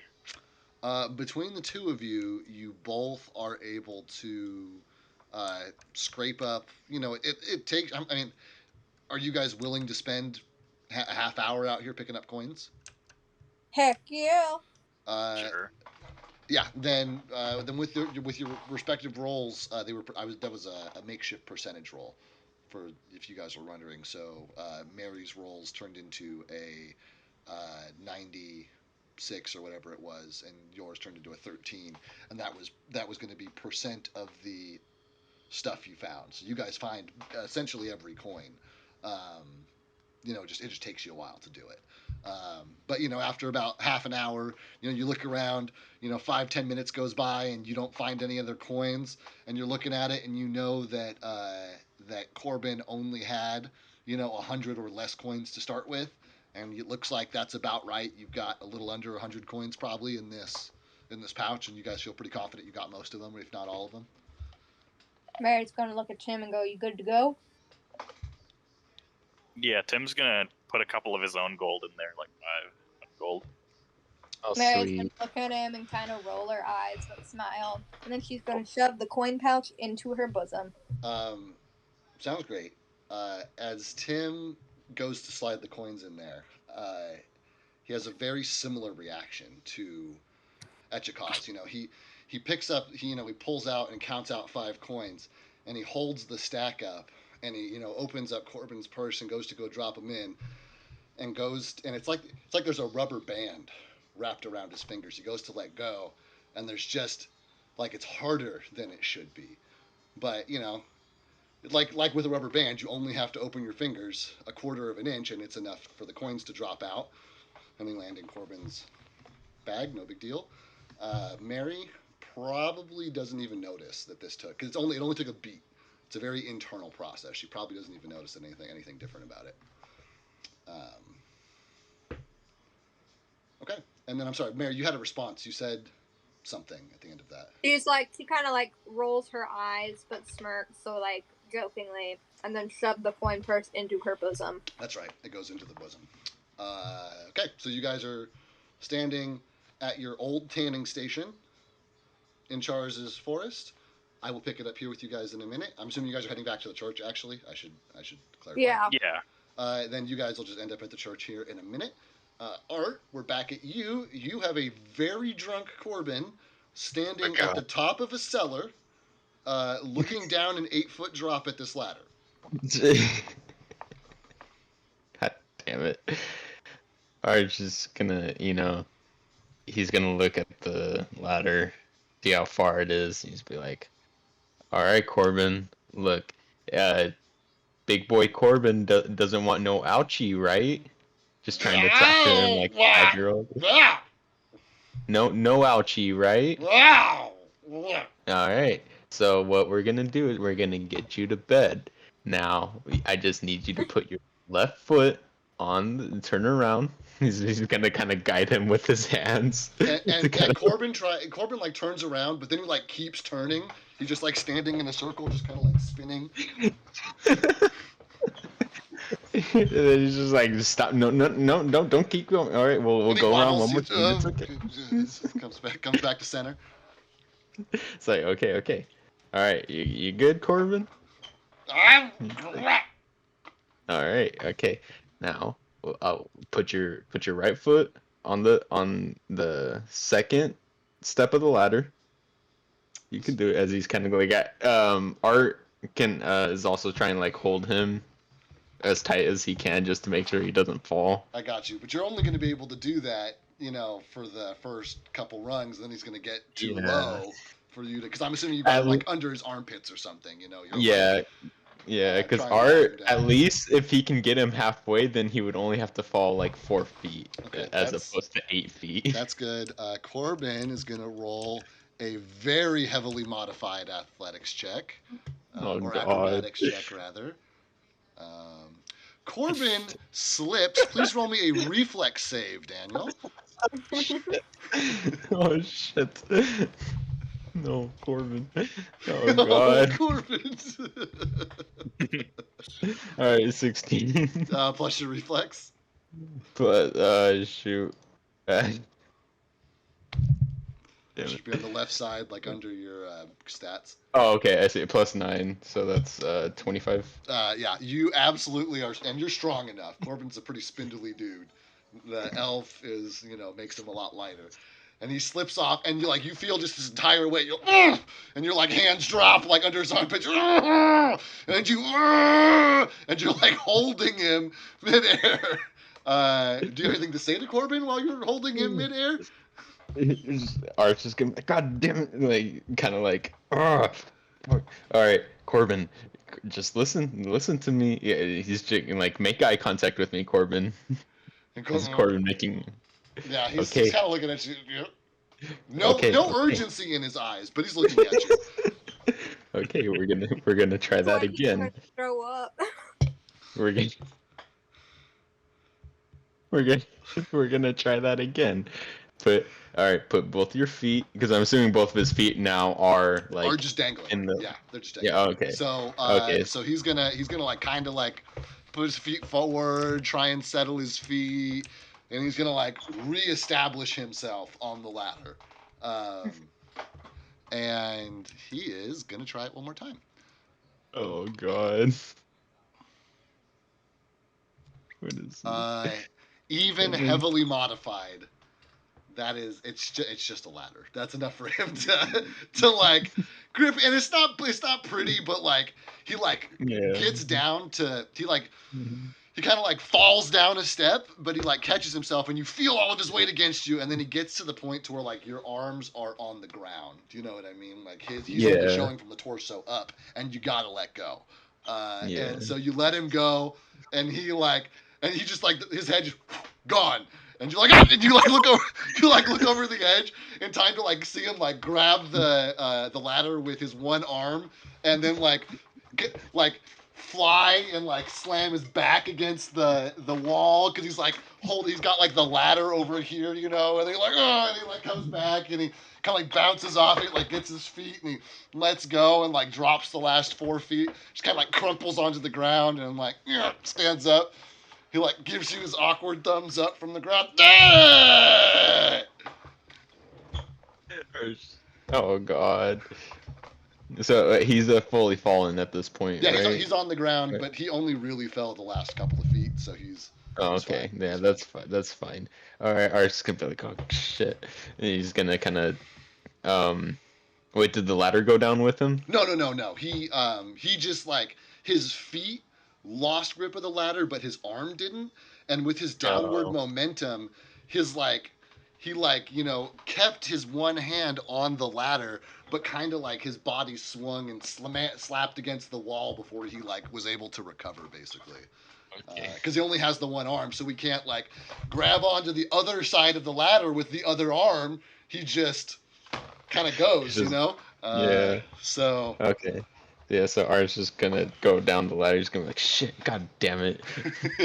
Like kind of trying to rush down the ladder as best as he can. He's like, You gotta like wait for a minute. You like get down the ladder so fast that Corbin's still like collecting himself at the bottom, and he like kind of like takes an awkward step back, gives you enough room to get down. And he's, ah!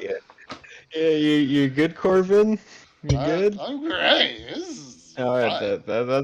that's good, Let's buddy. do That's it good. again. He like goes over and that- he starts like trying to climb the ladder and he like slips on the first rung. Art's gonna be like, no. We're not gonna do that again, Corbin. He's Like, like, come on, fine, it's fine. Like I know you did a really good job the first time, but we don't need to do that again, okay? Alright. Yeah, you did a really good job. Okay, and then Art's just gonna kind of like try to check him around for bruises like all over his back and his head, make sure nothing got. Yeah. He's not. He doesn't have like a concussion or anything. Couple of like scrapes and bruises, but you know, like couple HP. You know, nothing major. He's just like, you know, he looks kind of like a drunk guy who's been stumbling through the forest, getting scraped up by trees and shit, and then falling a couple of feet like that. That's pretty much what he looks like. Art's just gonna be like, nothing but a bit of dirt won't fix. As he just like puts his arm, or go ahead. No, he puts his arm. Oh yeah. Art's just gonna have Corbin put his arm over his shoulders, you know, kind of carrying him to a bed. Sounds good. Corbin still has his bedroll out. You know, it's a long stumble because he set it up so far away. You know, it takes you just a minute to like walk across the room, but you know, lay Corbin down on his bedroll, but I'm not tired. I am. Let's go. And then, God damn it. So, Art's just gonna kind of like, whether he likes it or not, he's gonna force Corbin to at least sit on his bedroll. We're gonna say that I'm gonna DM this a little bit. We're gonna say that Corbin's pretty belligerent, and it's taken you guys a little while to get this down. So between the 5-minute process of getting him to the side of the church, and then the 5 minutes of trying to get him down the ladder, and then you spend 15 minutes with him like fussing with him, trying to get him to like settle down, and like you just get Corbin settled down, and the doors to the cellar swing open, and Art or Tim and Mary, start making their way down the ladder, and Corbin wakes back up. Hey!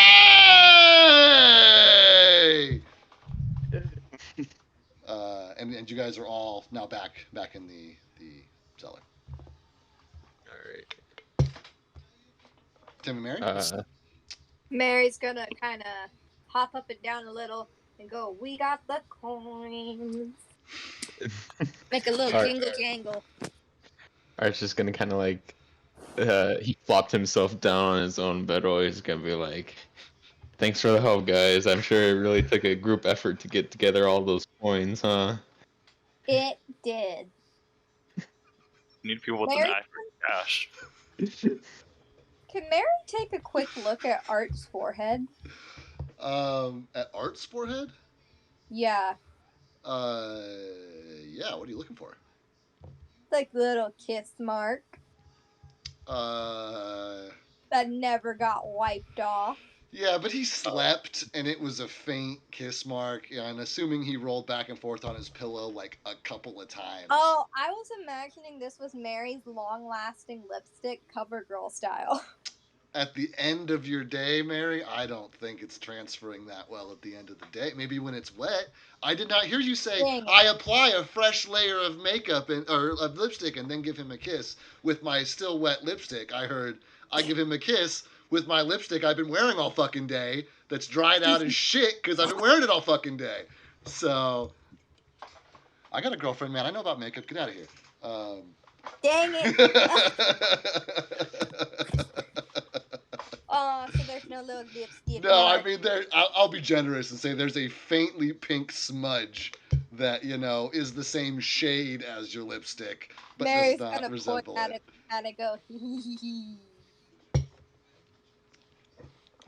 That's all you're going to do. Point and go, Okay, Art, from your perspective, Mary points at your forehead and just starts giggling to herself.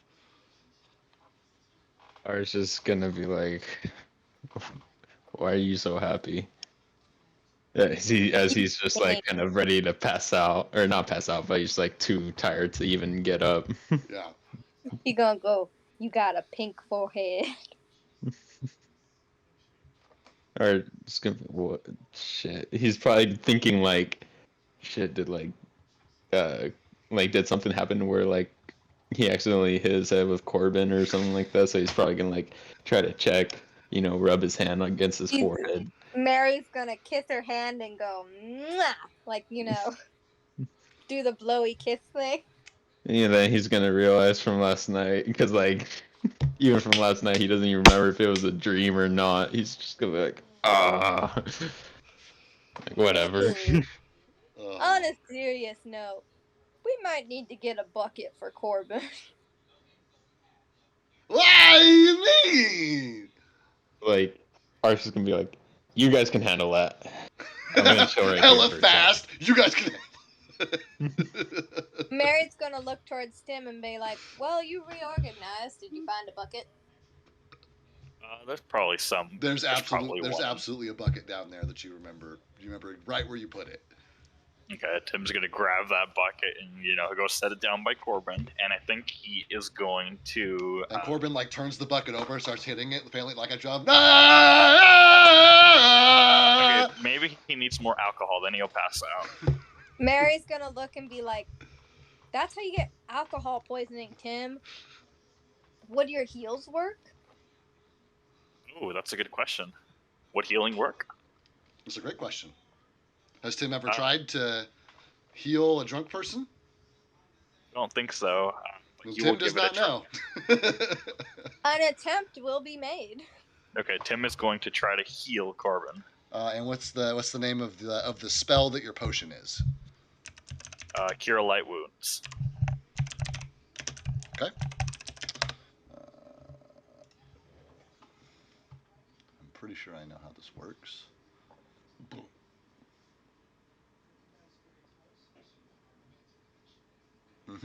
Do I- Go ahead and roll. Go ahead and roll your healing. Okay.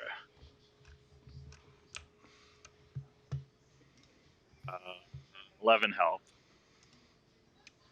Cool. So you watch as the fresh scrapes and bruises across Corbin's body instantaneously close up and don't even leave a scar. And then Corbin's like, I feel great.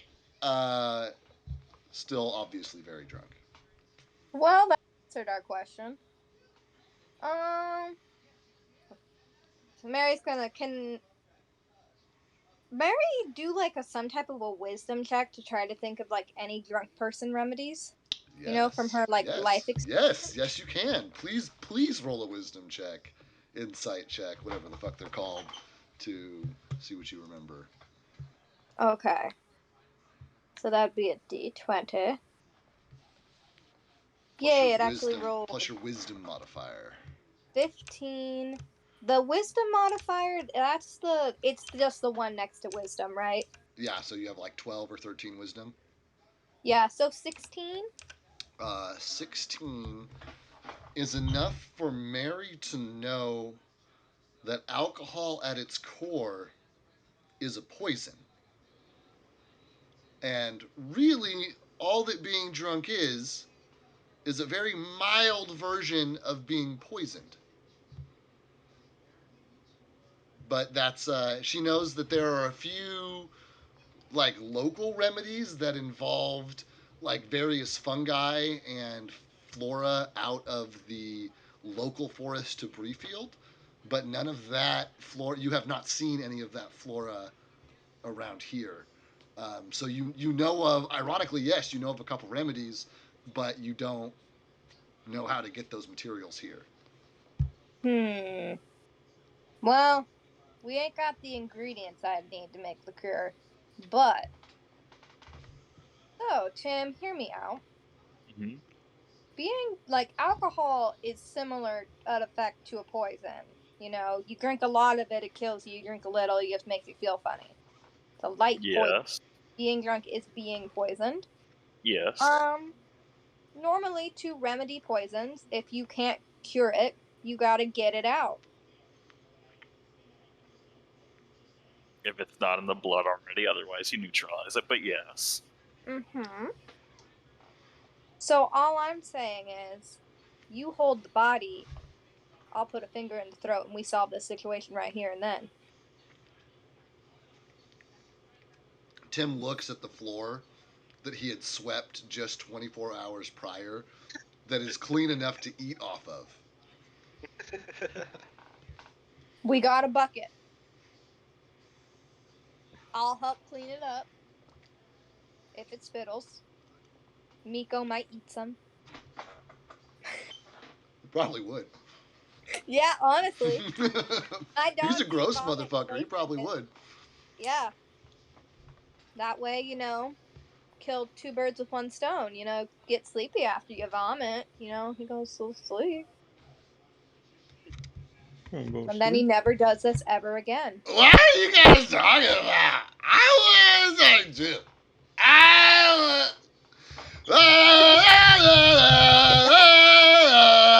Okay, let's do this. Let's do this before he gets the whole town. Okay, Mary's gonna be like, you gotta get him from behind, buddy. Yep. So, as a stat thing, Tim has a +4 versus poison, so he technically can drink more than your average person. That's good. That's actually very good for me to know as a DM. Thank you. Okay, I just looked at it right now, but yes, Tim's gonna go to hold it back. Okay, so is Corbin sitting down on the floor, I'm assuming? Corbin's Yeah. sitting down on his bedroll, and he's sitting up on his bedroll with the bucket turned upside down, and he's just like banging the bucket and singing. Well, singing. Okay, so to be mouth level with Corbin, would Mary need to get something to stand on? It would be no, not if he remains sitting. Okay. Mary's gonna be like, "Hey, buddy, can I see the drum there for a second?" And Corbin's gonna say, "You want to play? You want to play?" And he picks up your hand and he taps your hand on the drum a couple of times, and he's like, he's he's trying to show you how to do it. Can Mary start trying to play the drum? Yeah, I mean, you can. Are you really trying to play it, or are you just hitting the drum, Yeah. appeasing him? Trying to impress the baby? Roll me a performance check. Okay. That would be perform untrained, right? That is unless you happen to be proficient in drums, then yeah, it'd be perform untrained. Oh, I rolled great. Dirty 20. Nice. Yeah. So, you and you slide the bucket over. You're like, thanks, but I got this. And you do that, and you get down there and you and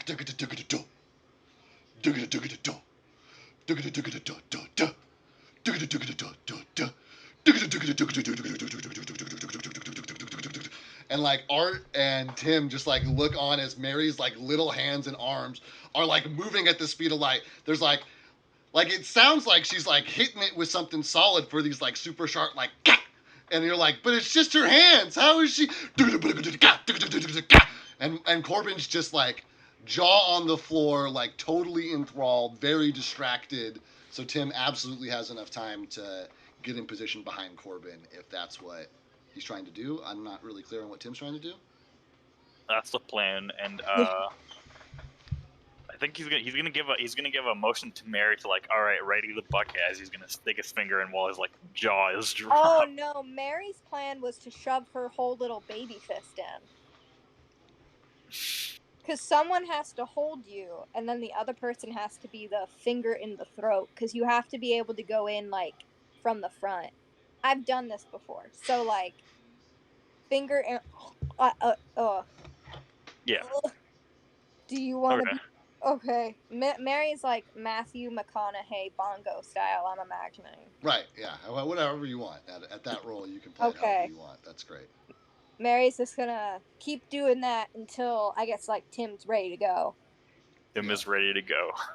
Okay, Mary's gonna flip the bucket. She's gonna look towards Corbin and be like, "Okay, buddy, you want me to show you a new drum trick?" Yeah! Yeah. Okay. And Mary's gonna stand up and she's gonna kind of get to the side of his face. Like, you know, when you're like not directly in front, more to the side, but still in the front enough? I think I know what you're talking about. Yeah, keep in mind you have a pretty short wingspan, so you can't get that far out of the way. But yeah. Oh, yeah. And she's just gonna kind of position it and be like, "Watch this." And then shove her finger down his throat and pull it out. Go ahead, and he's very drunk. Okay, roll me a general dexterity check. Just a Okay. flat d20 plus your dexterity Uh-oh. modifier. Where did I go? There we go.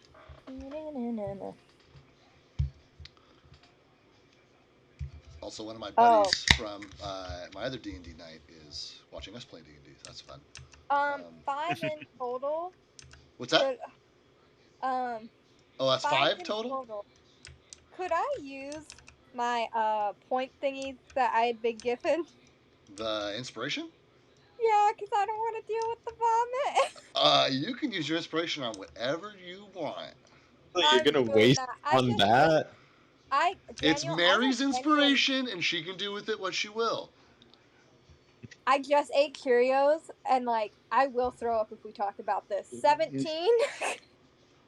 17 is enough to not only avoid being covered, which is what would have happened on a 5. I know. But also enough to like essentially position the bucket right where it needs to be, so that as like you do pull back, from probably mid forearm up, covered in sick, because your hands down the throat. Like, it's gonna happen. But it's like it's isolated. You got it on the one arm. You caught most everything in the bucket with the other hand. And as Corbin, it's one of those things like once you start, it's a process. So you guys are there with Corbin for a few minutes while he purges his system of his alcohol for breakfast. At which point, when he's done, he like wipes his mouth and basically just keels over and just boom, unconscious, out, snooze fest. Mary is holding a bucket of vomit, covered in it from her left arm, to the fingertip, and Tim has like let go of Corbin at this point, I assume, who is like in a fucking pile on top of his bedroll. Mary's gonna look at Tim and be like, "I'm gonna go get my arm cleaned up. Can you throw out the vomit bucket?" Yeah, we should. Yeah, I'll go do that. And as long as Tim moves very slowly going up the ladder, there are no rolls required. Yeah, no, he's going slow. He's not. Yeah, I kind of figured, but I, wanted to. You could be in a hurry. I don't know. Yeah. So he's not in a hurry to paint the thing and clean up his handiwork now. Yeah. I didn't think so, but. That is exactly why I used inspiration, because I went, he's going to barf on me, Mary's going to barf back, it's going to be a whole process where we're spewing vomit at each other, then we're going to have to clean it up. Man, you guys, this is like, if you guys don't really have a group name, but I feel like it should be something to do with bodily functions, because we've had... The barfing buds? Now, this is the second barfing event. There's been like the piss and the cheese in the bag with Miko. There, I feel like was one other event that I'm forgetting also, but you guys are big on those bodily functions. The warg vomit. Yeah, that's. We're the barfing buds. I like to think of it as puking pals. Oh, that's cute. That reminds me of like the Cabbage Patch Kids. Oh my god. But like the Adult Swim version of the Cabbage Patch Kids, the puking Yeah. Wait, what were those trash ones called? It was like a parody. The Garbage Pail Kids. Garbage Pail Kids. Yeah. It's like that, but the adult version. The adult version. That's fucking hysterical. but you guys are good essentially. Tim finds a bush to go get rid of the vomit on. Mary, makes her way across the town square, pulls a bucket of water up out of the well, and washes the slop off her arm. And you guys are able to rendezvous without Corbin, but for the rest of the day unhindered.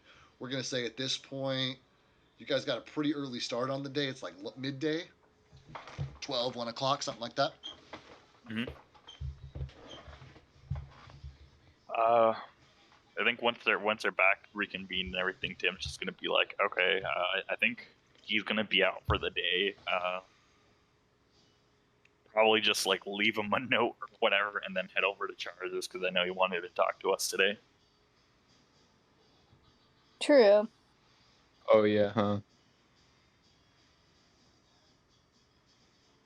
Also, Artemis, there is a charcuterie board. I don't know if it's still good, but there was one for your breakfast, since I don't think you've eaten yet.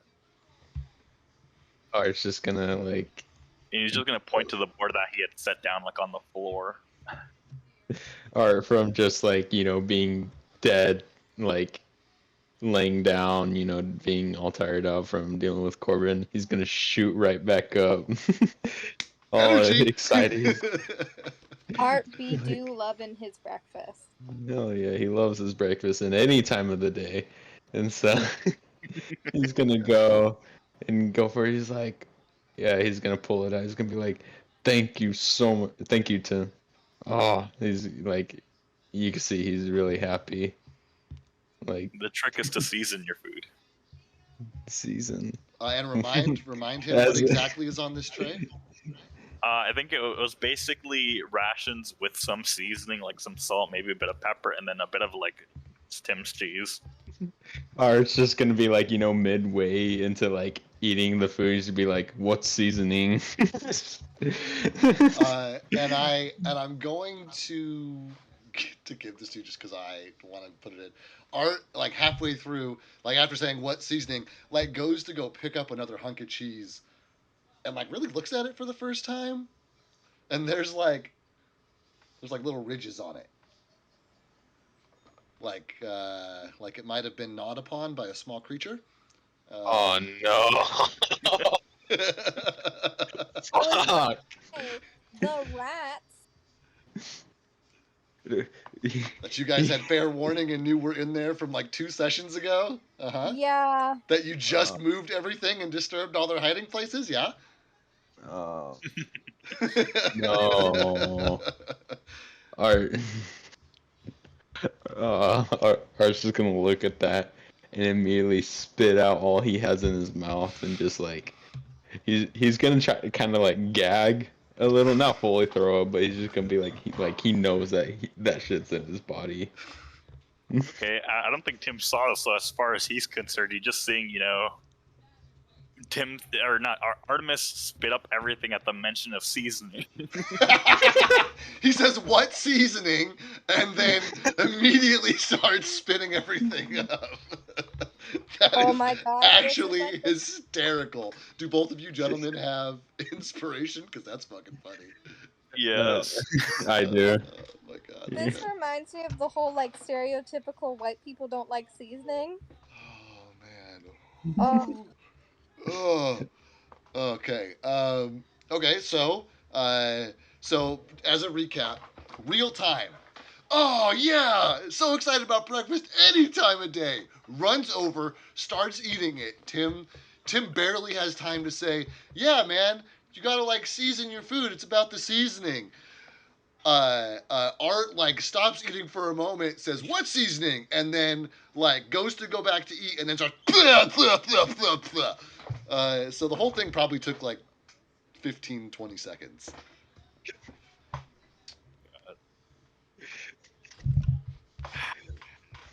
Tim's just gonna make a mental note not to use pepper anymore. Like it's just... Is Tim thinking that Art's like allergic now? Either like allergic or just doesn't like it or something. But it's like, yeah, he's not gonna use pepper. Oh my God.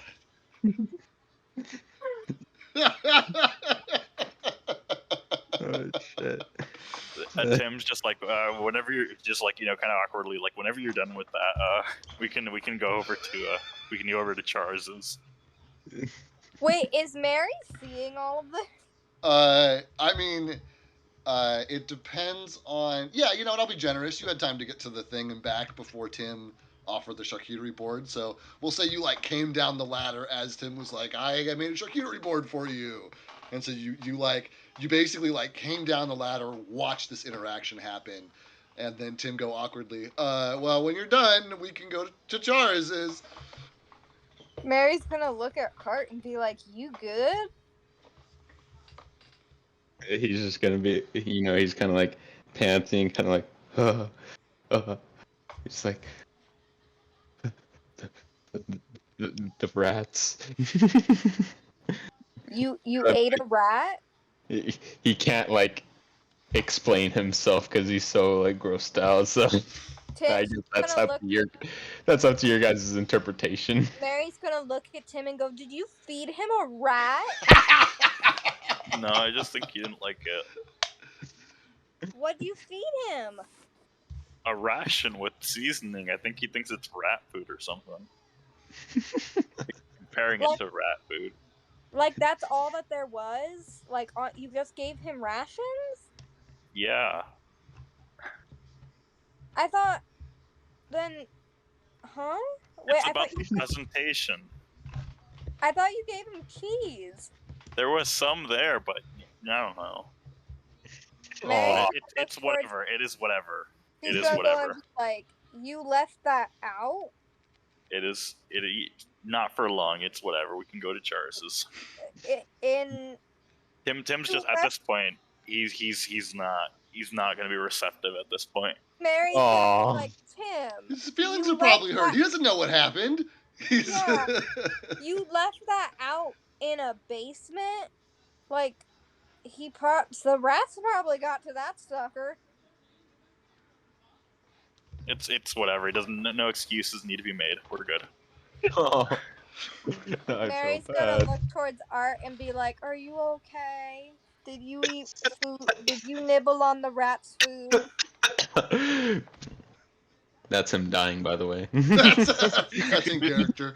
I know. It started off as a real coffin, and then just. Is Corbin's bottle of wine still around? Yeah, he's clutching it and sleeping. Mary's gonna like yank it off of him and give it to Art. There's only like a couple swigs left in the bottom. Better than nothing, and just kind of give it to him.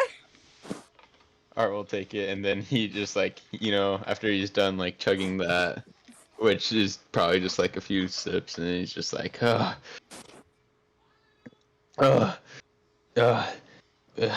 think the rats got to the food first. The dog eat dog world. It's like. Then still a little bit embarrassed. Tim's a little embarrassed. Is Tim there? Yeah, I mean, unless he's okay. leading the charge to go to Charz's, because he's like, it's fine, let's go to Charz's, and everybody's like, but the rats. And Tim's like, it's fine, let's go to Charz's. So I mean, Tim, are you hanging out, or are you? Yeah, no, he's gonna be like, let's go. We'll go. Mary's gonna quickly make a little note for Corbin for leaving him there. Okay, what does your note say? Mary's little note is gonna say, going to Charz's to check on the coin. Please lay down. You kind of vomited because you were drunk. Please do not do that again. Love you. XOXO. Smiley face. Mary. Cool. Love it. That's a great note. Corbin will know exactly what to do with that.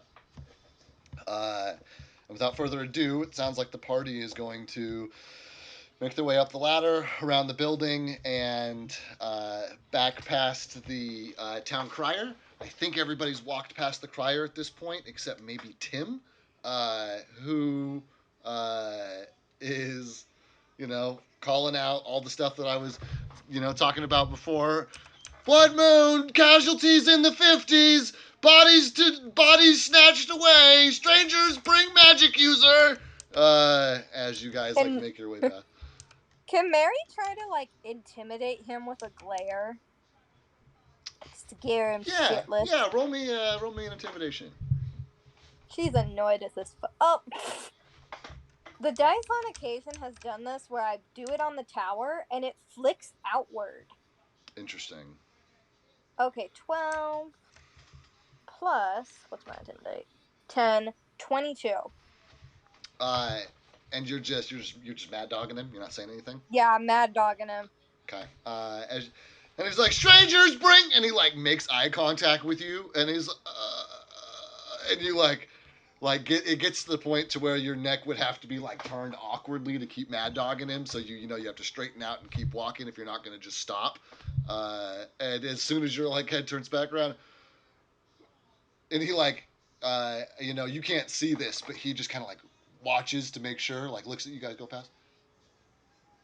Bring magic user, and it just keeps right on his thing. He just like lets you get like 15 feet away from him, and then he just fucking keeps right back on.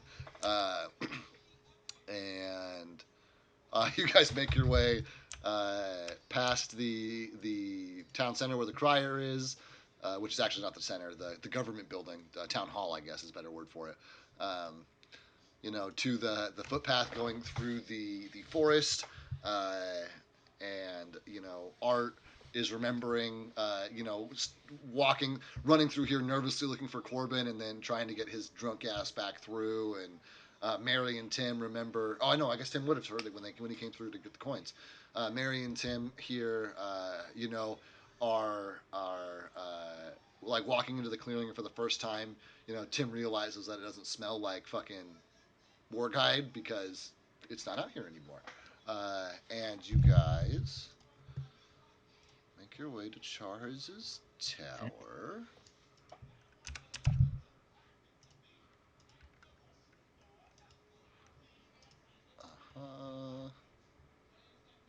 What Harris characters? And like I said, it was about midday when you guys came out here. So at this point, it's probably not much past that. Char is, it's also his first afternoon, not, having to give you guys lessons. So you guys show up, you knock on the door, dope, dope, dope, dope. And, after the normal amount of time, because it does take Char's and or Fareed usually a while to, get out from wherever they are in the tower to come meet you. But, after a few moments, the door, you hear the latch slide and the door open. Does Tim still have Miko? Yes. Unless he left him behind. Okay. Yeah. Whew. And I'm kind of starting to realize how parents forget about their kids. Like when you accidentally leave your kid at Walmart and drive home kind of thing. Yep. I'm starting to understand how that happens. Yep. Yeah, although in at least in all fairness, you don't have a physical thing around to remind you, and parents have literally a physical child's presence to remind them. But I get you. Okay, so you guys arrive, and Charis himself opens the door, but standing over his shoulder is Fareed, who, as soon as he makes eye contact with Mary, is very excited, and she doesn't even get through the door. And Charis is, oh, welcome, and Fareed, is Miko here? Yep. And Mary's gonna kind of point to the snap and do her thumb towards Tim's backpack. Tim? He's gonna start he's gonna get, once they're inside, he's gonna take off the backpack to let Miko out. Okay, sounds good. And Miko immediately comes out, looks around, realizes where he is, sees Fareed. Fareed holds his arms out to him, and Miko kind of scampers across, over to him and jumps into his lap, and they hug each other. And Fareed just kind of puts Miko up on his hip and is like holding him and like scratching him with the other hand, like, "Oh, aren't you just the cutest?" And Charis says, good to see you all." Seeing you too. We came to check up on the progress of those coins. He says, "Oh, yes, right. He says, I need just a moment," and he disappears up the stairs, leaving you guys alone with Farid, who like is ignoring you guys, and is like, "Oh, Miko, look at you, jeeba, and is like just petting and having a good Mary time with is starting to have like an existential crisis Miko. seeing this because like in her mind she's wondering like maybe Farid would be a better father. Oh no! After She's all starting- that work, fighting the wargs, training. Maybe he'd have a better life here. We went to too much trouble to get him. Oh We're my not god! Oh my god! leaving you. Mary hasn't said anything though, correct? No, she's just looking and she's kind of looking a bit sad. Like melancholy, you know what I mean? Yeah. I know exactly what you mean. Yeah. So you guys, are you? And you're trying to hide it, so you're visibly a little. No, she's visibly a little upset. Yeah, okay. And so you gentlemen see Mary just kind of like looking at Charis and Miko, like almost longingly, a little melancholy. Like Farid just kind of like looking at her, looking at Farid, and then looking over her at you guys. And oh no, sorry, Farid's upstairs getting. I need to move his character. Farid's upstairs getting the fucking gold coin. So you guys see Mary just like looking kind of sadly at Farid and Miko. Art will just kind of like nudge his shoulder kind of towards Mary, like, "Hey, is everything all right?" We'll talk about it later. All right. And Charis, awkwardly makes his way down, and Charis' personality, I wouldn't call him bubbly. I might call him eccentric. I did refer to him as eccentric. He's animated. Quirky? He's quirky. He's animated, usually. But as he comes down the stairs, like something's off about him, and it takes each of you guys like a second or two to realize that like the spring in his step, the like amount he usually talks with his hands, like how expressive his face is, like all that is a little bit muted, and I think we should sit down and talk about this. And he, gestures towards the door where you guys have had your lessons. You guys know this is the only real like meeting area of the tower, and he gestures you guys into this room. Farid is gonna keep playing with Miko out here unless somebody wants to drag him into the meeting room. But that someone would probably be Mary. No. Okay. She's gonna leave the baby with him. Okay. Art? No, I mean that's really none of his concern. Okay. Then I'm assuming everybody follows Charis into the meeting room. Yeah. And he says, and he looks at you and says, "Well, I've had some." Sorry, I need a little bit of water. I can do Charis' voice. I just need a little bit of water.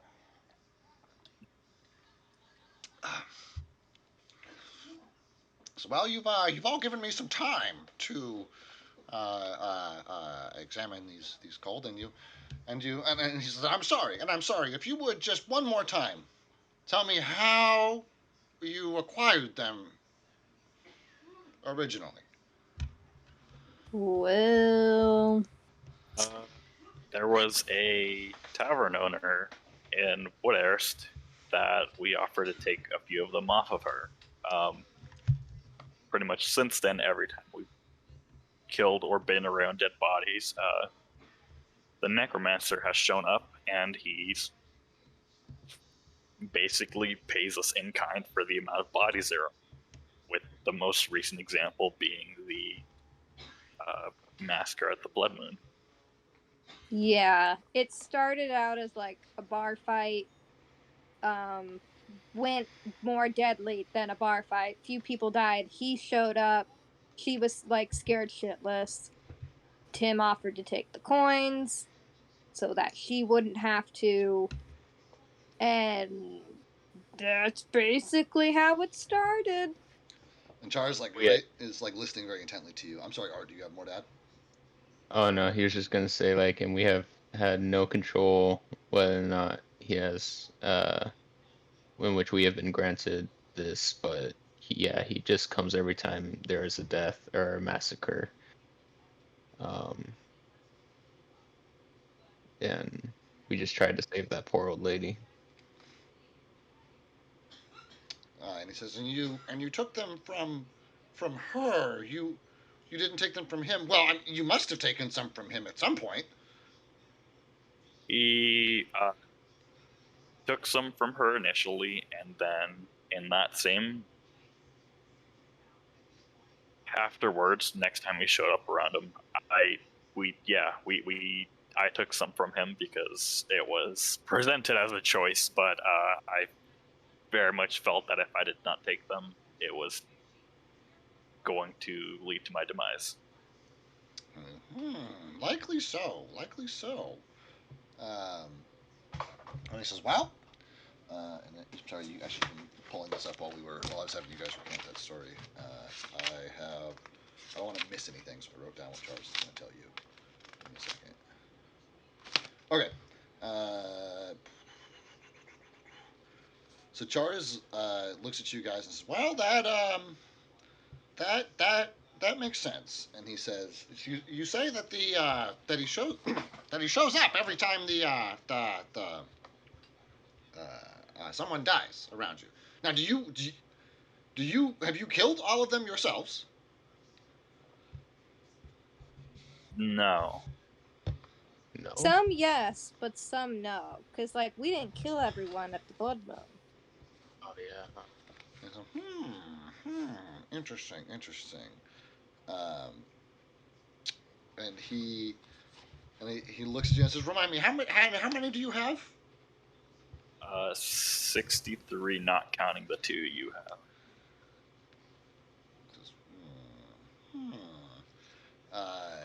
He will say yes. Well, so I can tell you that these coins definitely carry an enchantment.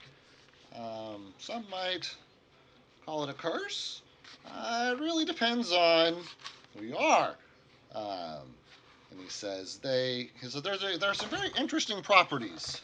He says clearly, based on your stories, they call to someone or there's a link, and that is the nature of the curse.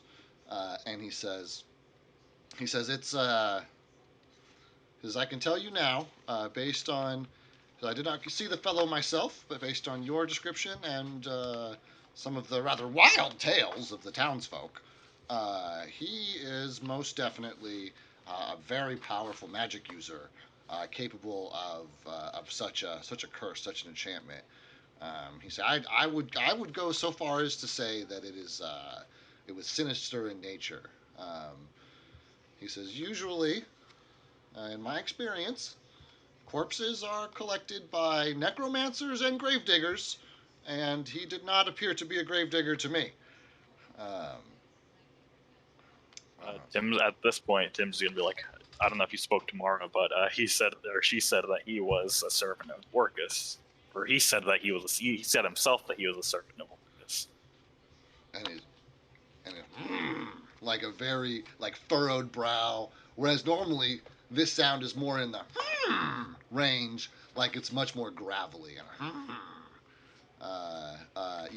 lips pursed, eyebrows furrowed, face drawn very tight.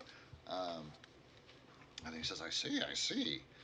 And he just says, first Hydragash and now Orcus. And he says, these are old names. And he says, I'm not sure. And he's just kind of is lost in thought for a little while, and probably I don't know if your guys' characters would interrupt him or not, but there's a solid 30 seconds that goes by of him just kind of like mumbling to himself and like having like an internal process. Are you guys gonna just like let him? Yeah, I think. I feel like Art would be too impatient and would just say, "How do we get rid of this curse?" Yeah. Well, he's like, well, he's like, you could try to get rid of the gold. And he says, the gold. Yes, that brings me to. And he pulls out both of the gold coins, the blood red gold that, excuse me, that Tim had given him before. And he's like, I found not only do they call to this. I'm sorry, you said cow. What? Casserole. Casserole.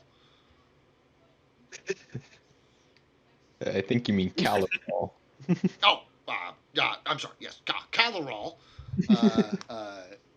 He says they also seem to be drawn to one another, and he like holds them up, and he like shows you, and he's like holding one very lightly between his two fingers, and with the other one he's like moving the other coin in like a circle, and as if it was like magnetic, the face of one of the coins is like rotating with his hand to where the head side of the coin is always pointing, in the direction of the second coin that he's like moving in a circle around it.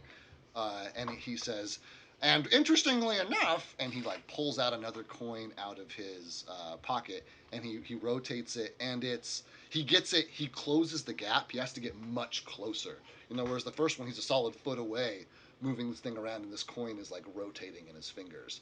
He pulls out just a regular gold coin, and he holds it, just a couple inches from it, and does the same thing. And there is a very slow turning and a similar reaction.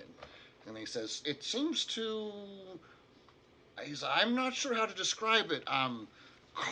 Drawn to its own, perhaps.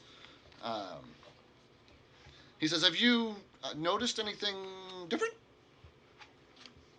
At this point, yeah, Tim's gonna be like, yeah, recently, haven't been. I've almost hesitated to let money go, and while for any normal adventurer, that would not be a strange thing. That is not the case for me. I find it difficult to let go of money, quite literally.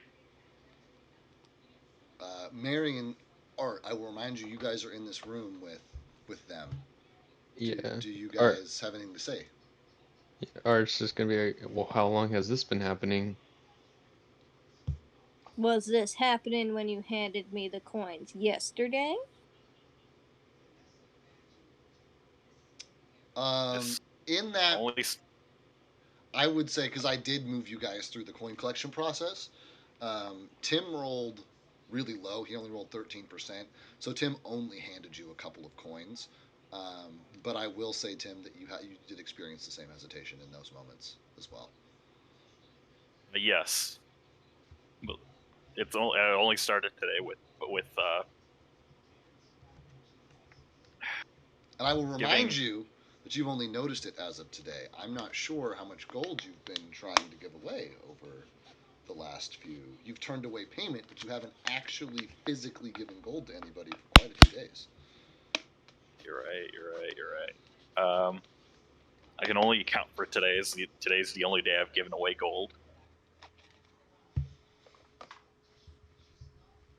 But I guess since the last time I gave money away, which is several days ago, no. But since then, today, yes. Which is also Calorol's response. Just, This could have happened any time in the past few days. It was good at the very least the day after the blood moon. Since then, I cannot attest.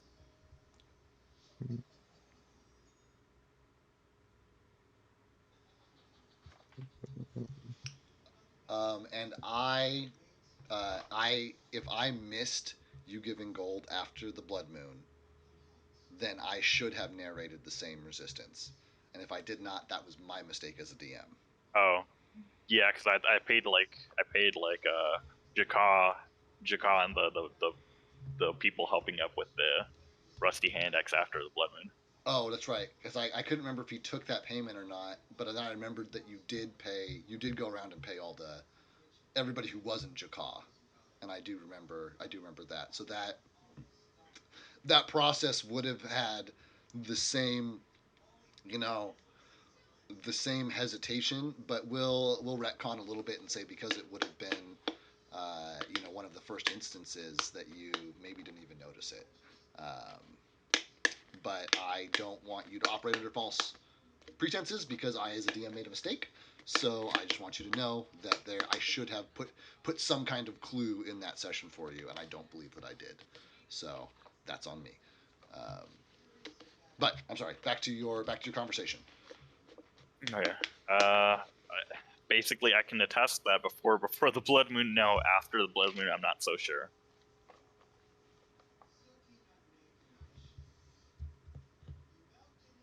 I imagine it has to do with, as he pulls out the giant thing heavy with coins, he sets down like a heavy thud on the table. It's I imagine it has something to do with this.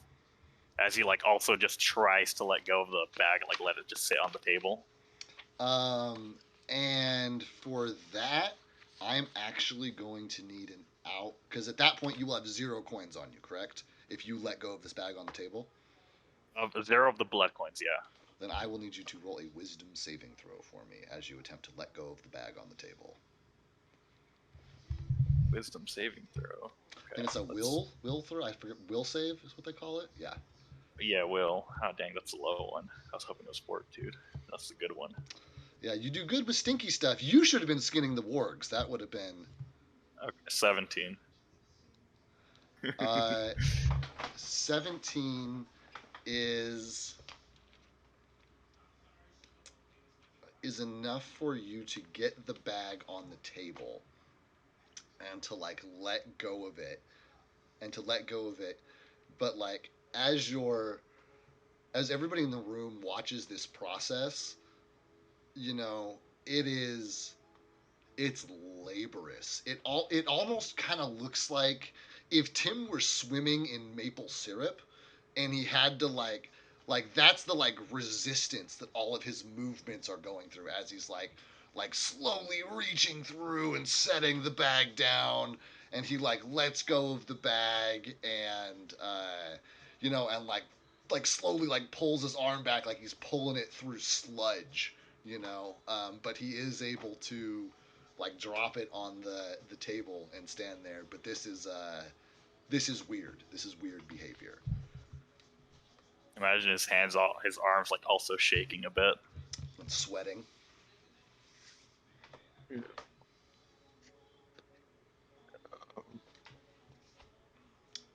And Charles is going to look at you and look at the items and say, "Oh yes, these are cursed coins." And he looks at you and he says, I would encourage you to leave them behind somewhere. And he says, but not here. And he says, and preferably somewhere no one else will find them. Like a hole in the ground? Charles Can we shrugs. smelt them? Charles thinks. He says, I didn't try to melt one. He says, I don't have a forge here. He says, but you might be able to talk. Oh, shoot. I don't have her name memorized. You guys never asked her name, but Charles knows it. Notes. You guys The may... black. Yeah. Heavy metal smith. Yeah. You guys don't have their name. I know you guys don't have their name because I was grumpy about it because you guys specifically never asked for their name. Yeah. He says, but Gaza down at the heavy metals might. If you might be able to talk Gaza into it. The sexy dwarf. He says, well, if you like a beard on a woman, I suppose.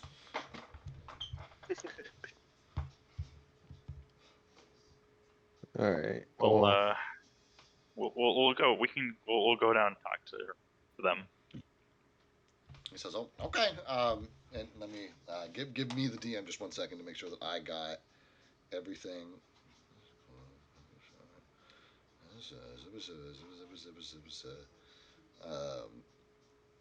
Calorol, is going to. One more thing before you go. He says, "I don't know if you're interested," and he's going to look uncomfortable, which I don't think you guys have ever seen Charles look uncomfortable. And he's going to say, "But if you need help finding this Calorol," he says, "I may be able to help you with that if I could study one of the coins while it's calling to him, which would be after a battle." He says, "I'm not sure if there's anything, if that's something that's interesting to you, but just something that I might be able to help you with." Mary's gonna kind of look at Tim and see his response. Tim's just gonna be like, if it gives us any advantage against this guy, I will take it. And Charles says, "Very well. You'll just need to dispatch something or someone then. Again, I'd rather not it be anyone in town here. Otherwise, I will not be able to help you."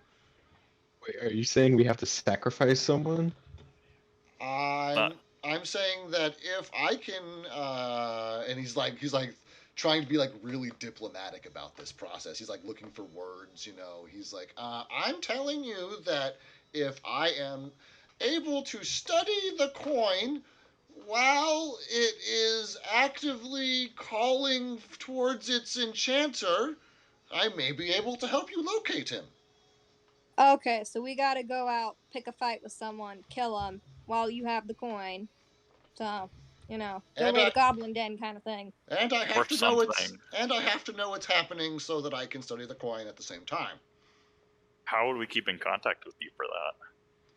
He says, "If you stay in town and the surrounding area, I can give you another glyph like I did on the night of the blood moon, but those are not any good outside of town." But the surrounding forest, at the very least, works.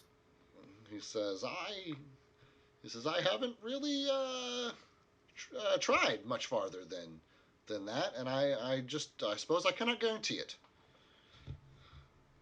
We could kidnap a goblin, bring one here, and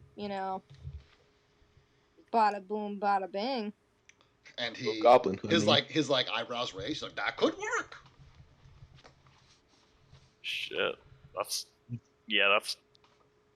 For That's scientific dubious. purposes, of course. That is morally dubious. Mary's gonna look at him and be like, "Morally dubious, my ass." If it gives us an advantage over Calor, I'll do it. Hey, he started with us. I say we should do anything we can to try to finish it. Mary's gonna scoff and be like, "Thought you were a corpse fucker, not a goblin fucker." I'm neither of those. Mm-hmm. Although some goblins are some really nice folk. You should not the kind around here, but there's some good ones. Wow. I am not doing a not all men thing. This is not a not all men thing. In all fairness, Tim's character, from literally his inception, one of his core values has been not jumping to conclusions, trying to foster friendliness, and this tracks for Tim. Yeah, not gonna lie, I thought you were gonna be like, "There are some sexy goblins." I was thinking about that too. I didn't want to say it outright, but I wanted to maybe imply it. I really thought you were gonna be like, "There are some sexy goblins out there," and I was gonna be like, "Oh." Tim, I gotta ask you a question then. did the thought run through Tim's mind? Yeah. Is he actively trying to hide this from the party? Was what he said a misdirect intended to deceive? Please say let's yes. go. Let's go for it. Let's just go. Please say yes. Yeah. Little bluff check for me, please. Just a little one. Okay. Oh, Little bluff check. Little tiny one. does Mary and Art have to roll anything? You guys need to roll sense motives. It's gonna be a 6. Okay, Mary. Maybe. I just want to see how good Mary realizes this.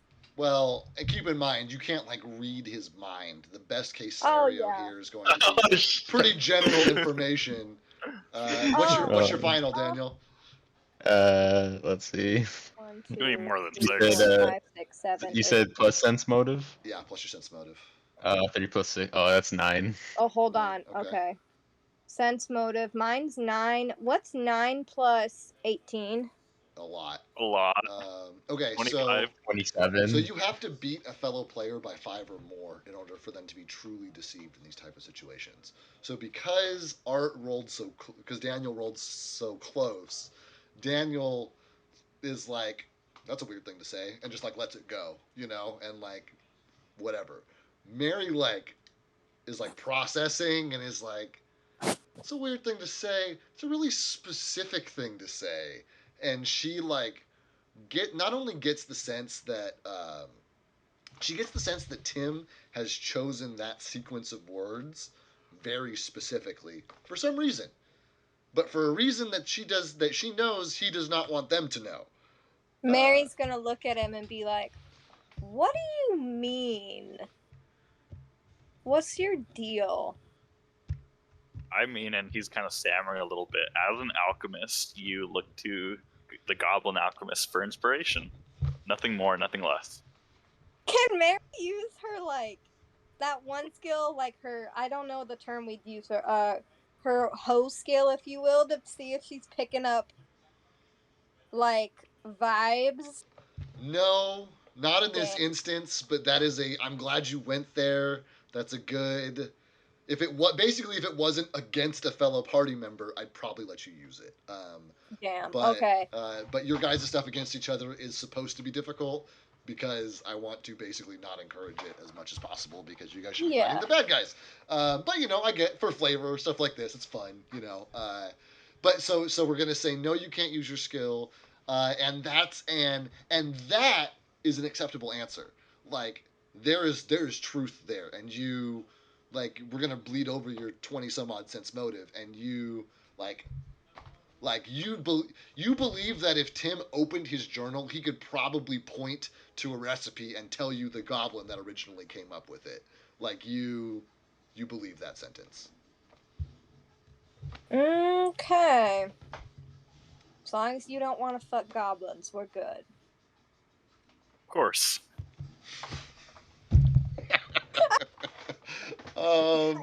Glaring at him, and he's just sweating bullets. He's not. It was a bad deception, but sweating is like a crit fail territory. I don't think he's quite there. But that's just what I'm imagining, like an animated skit of this, and it's just like Tim being like, "Of course I don't want to make love, sweet, sweet love to the goblins." And Mary being he's okay. like closing his book, and you can see like on the inside of the pages they're like sexy goblin drawings that he's like quickly closing shut. Yeah, no, I know. I could draw that comic. If I could draw worth a lick, I'd draw that comic. It's the fan art. It's like full on like Pixar mom curvy goblins. See, this is what the streaming is for, so that it can be referenced back later if I decided I wanted to draw that. Please draw sexy goblins. I know, because I think it'd be really fun if at the end of this campaign, or alternatively, whenever Tim dies, to take all of the things that like you've drawn and call it like Tim's sketchbook, and like put them all together in a PDF or some shit like that. Like I think that'd be. And then one of them's just like a really voluptuous goblin. And you can like add to it post-mortem, like as you come up with ideas, you're like, oh yeah, Tim drew this, like this is in his journal also. And if like Mary or Art survive it, they just like have Tim's journal and it's like their connection. That'd be funny. I gotta remember that. It's actually a good plot point. Maybe I'll use that in another campaign. That's actually great. Okay. It is. I guess real quick. How much steam do you guys have? How much longer do you want to be playing tonight? I'm good.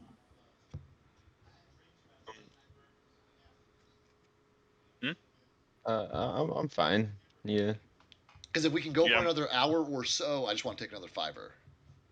But if we're going to go for less than that, then I think I can power through. You can go for another hour or so. Yeah. Let's. Okay, then let's take a quick fiver, and it is 8:45 local time, so we'll call it neighborhood of 8:50. We'll be back and we'll play for an hour or whatever our next breaking point is, and I will be right back. Okay. I'm looking up sexy goblins. That's not a good. That's not Oh a good my idea. God. That's not a good idea. Oh, I definitely found a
Yeah.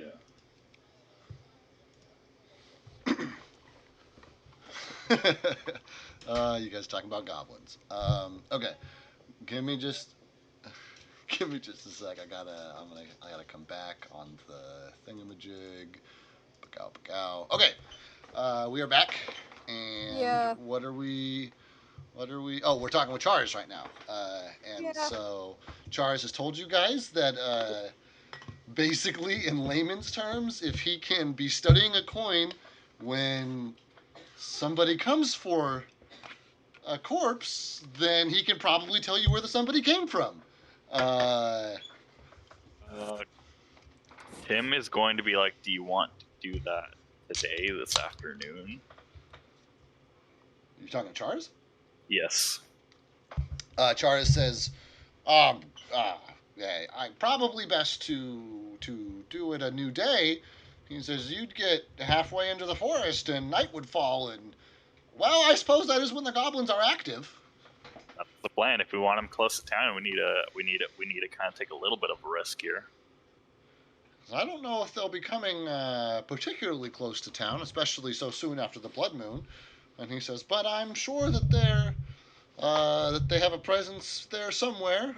He says, based on your previous report, and he's referencing the when you guys saved Fareed, because that was your first job with Chars, was finding Fareed, rescuing him. You found him on essentially a sacrificial slab in a like a molehill that was occupied by goblins that had, at the time, the only word that you knew that was universal was Hadragash, and now you guys speak Goblin, and I'm sorry, I totally spaced where I was going with this. We could understand what the sign says? If you went back there, you would be able to understand what the sign says, and oh, that's right. And you have reason to believe. You and Chars both have reason to believe that, like, what you guys have not found anything that looks like a goblin town or a camp or a center of operations yet, and so, there's reason to believe that if there's that many goblins coming from the woods, that they're posted up somewhere, right? And so Chars is basically trying to convey to you guys that he's saying, oh well. If you found a few, and where there, you know what they say about goblins, where there are a few, there are many. And he kind of shrugs. Yeah. He's just gonna be like, where we found Fareed, is that still within range? Well, I don't know. Where did you find Fareed? He's gonna say like, basically, traveling down the main road to Woodhurst, I believe it was like 1.5 camps down, and then 15-30 minutes into the wood. And as a reminder, those camps were about 8 hours regular pace travel apart. So if they're 2 camps down, it'd be 8 hours from town to the first camp, and then 8 hours from the first camp to the second camp, and then however long into the forest. So you don't have to ask Chars. You know and remember that working at regular speed, the best you guys could hope for without encountering exhaustion levels would be leaving essentially at this moment and making it to the second campsite. But would that be in range of like Chars's, magic? Oh, like Chars, you're asking about Chars's. I thought you were asking about range. Like, could we get there while it was still night? Oh, no. Range? Chars, no, absolutely, I don't believe so. No. Okay, and he thinks about it. He's like, but if I traveled with you and stayed on the road, possibly. He said, I don't know how much studying I could get done on the road, though. And he just kind of like deflates, like, oh, maybe not. Probably best that you stay here, Chars. And he kind of puffs up. I can handle myself, thank you. Yeah. Definitely like a little bit offended that you're like, you should stay here. And he's like, I can't handle myself. Mary's gonna look and be like, but Fareed and Miko will need company. And Chars is gonna say, Fareed and Miko are each other's company. Okay. I'm just saying. Miko's told me he likes you. Him, like you being Charas? Yeah. Did Miko ever say that actually to you? No. That's a bluff check then, my friend. I was like, I don't remember this. Oh, what? goodness. It got stuck. My buddy Network has joined us as well. What's up, bud? Yeah, we're playing more D&D. I play D&D 3 nights a week in my real life. That's why I don't stream Soul Hearts anymore. Network. His name is his network or his network handle. His username, his online handle. That's what they call them. Is Network Ghost. Written in wheat. 26. 26. That is fucking substantial. What are you rolling for? Oh, bluff. Yeah. Man, I've had a couple of beers. I'm not gonna lie. So Ew. it's okay. I can still DM this game. I got this. This is when the Corbin voice is actually gonna be real. No, not quite. I'm nowhere near where Corbin is. Corbin is. I've only ever been where Corbin is like a couple times in my life. And so, but that's a great bluff. And Charles is gonna. Oh, well, he did. Well, that's great. He's. I will stay here and study. I'm sure the range on the curse is related to where the gold is, and I just don't know if I can talk with you.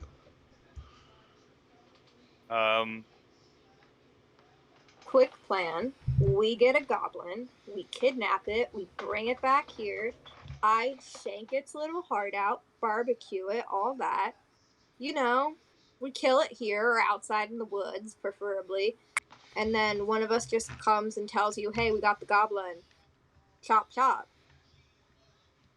I think if we just kill a single goblin in the middle of town, Calorol may suspect something.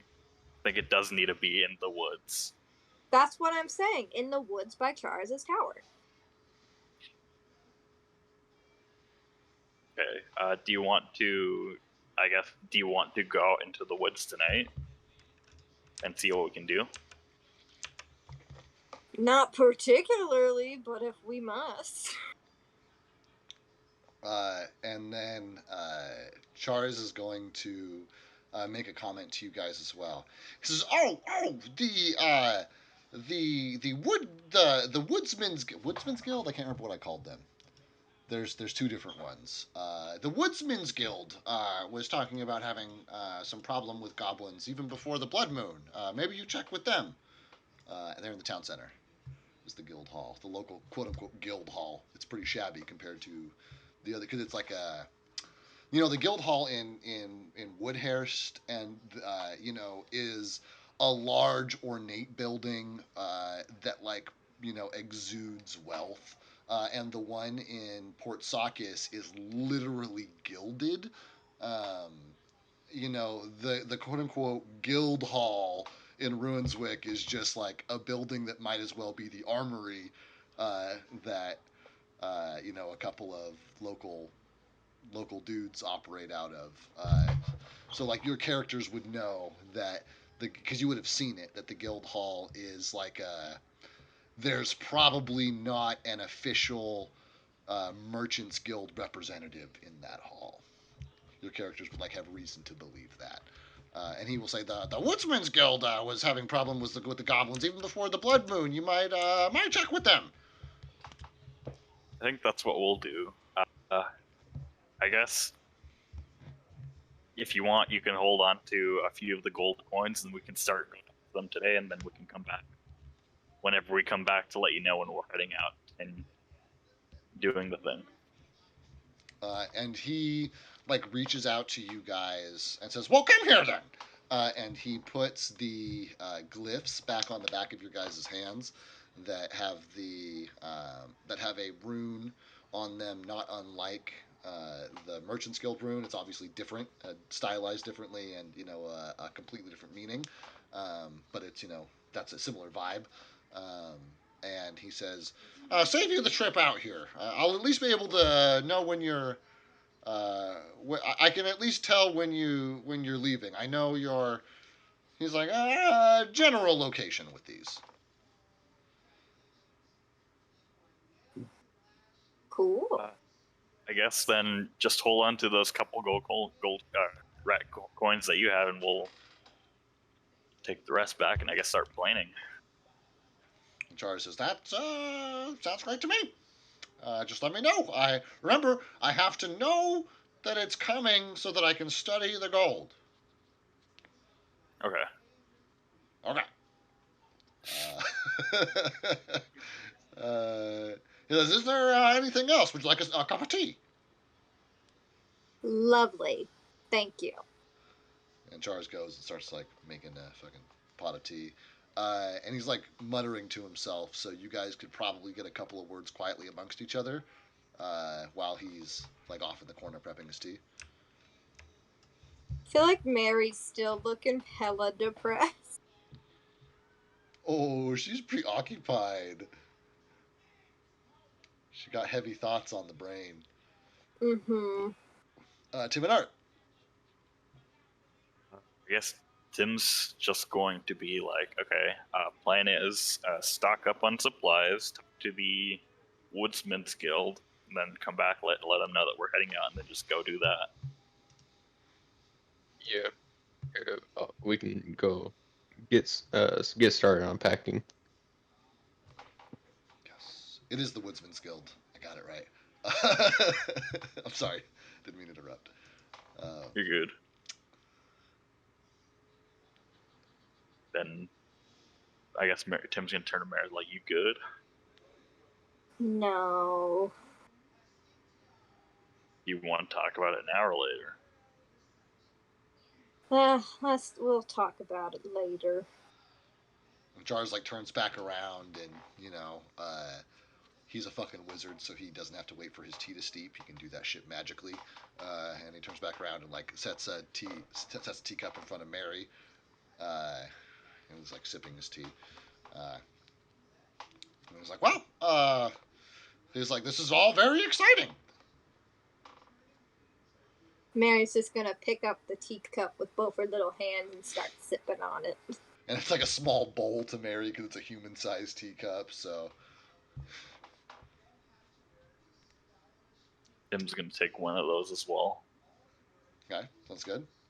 Yeah, there's a tray in the middle with a couple extra teacups and little like pastries and shit sitting out there.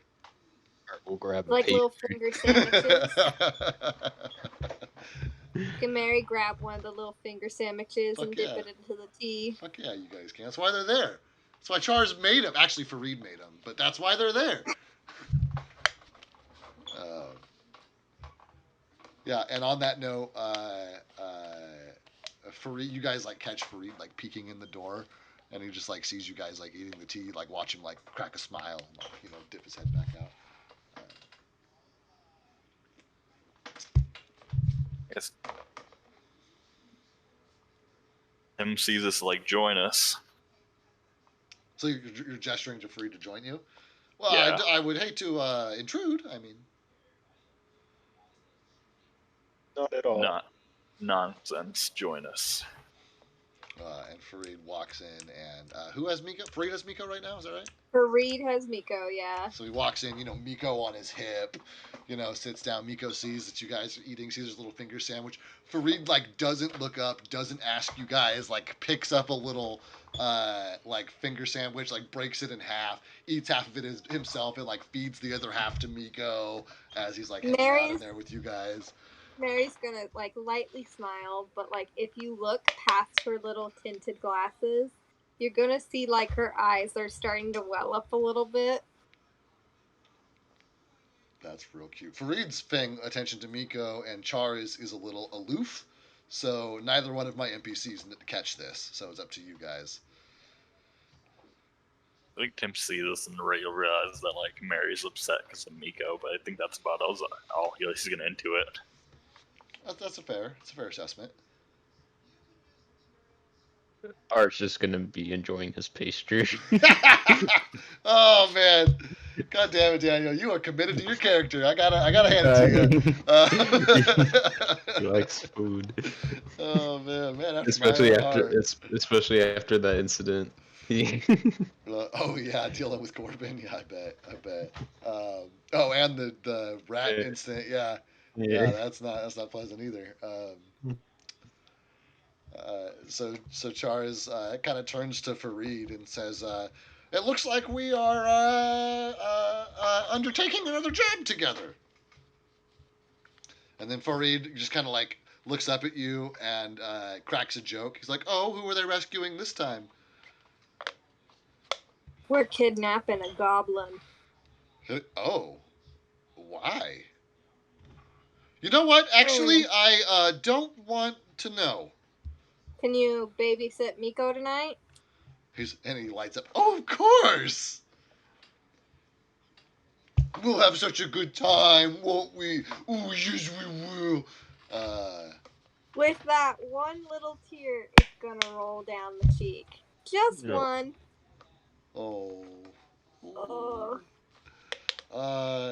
As a side note, guys, as a DM, I'm having a hard time this session between like hurting, like with your characters. Like I know you players are all fine, but between like hurting Tim's feelings with the rat cheese, and now there's like I'm like tearing, like making Mary feel guilty about separating Miko and Farid. Like as a DM, I'm having a hard time with this because I'm now committed to these characters. They have to act this way. This is how they are, and it's making me sad. Okay. Okay, I'm sorry. So a tear is rolling down Mary's cheek. Is Mary like wiping it away quickly, or is she just like letting it streak? She's just letting it shriek. I don't think she even notices it. That's fair. Much more obvious to the gentleman. Farid probably doesn't notice it, but Char is might. Oh. Uh, and says, "Well, uh, uh, is there any good stories of you adventures past, perhaps?" Him is going to be. He's gonna like pull up his glasses so you can see the eyebrows, the lack of eyebrows, if you will. Mm-hmm, mm-hmm. And like he's gonna like point to him and is like, some of you know that there are no brows here. There are brows here. It was, about maybe 5 years ago or so, starting teaching some of my first classes, and we had a couple of students who wanted a demonstration. Professor of alchemy at the college at Fort Saucus. They wanted a demonstration, and I wanted to impress them. It was supposed to be a potion to make a rat slightly smaller.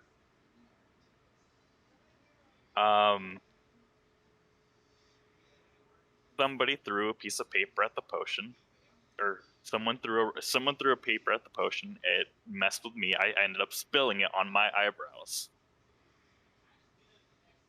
specifically on my eyebrows. Thankfully, you got goggles. That's what they're for. You didn't land on my eyes, and now the pores for my eyebrows basically non-existent. They have been shrunk to the microscopic level. Oh my god! And Charles like slaps his leg. He says, "Well, what do you know about that?" Mary's gonna reach out her little hand and like touch where his eyebrows used to be, trying to feel the hairs. Tim, You're not gonna feel any hairs. You're gonna where there's normal like pores. You're not even gonna feel that. It's just like smooth skin, like post surgery kind of skin texture. Yeah. Mary's still gonna touch it. Ooh yeah. That's so fucking good. That's so fucking good. Shit, that's great. And Char's, I've had an accident or two myself, fortunately without as dire of consequences. I'm just glad it wasn't on the whiskers as he like twirls his mustache. Oh, I forgot, because you have like an ornate mustache, basically, right? Yeah. Yeah.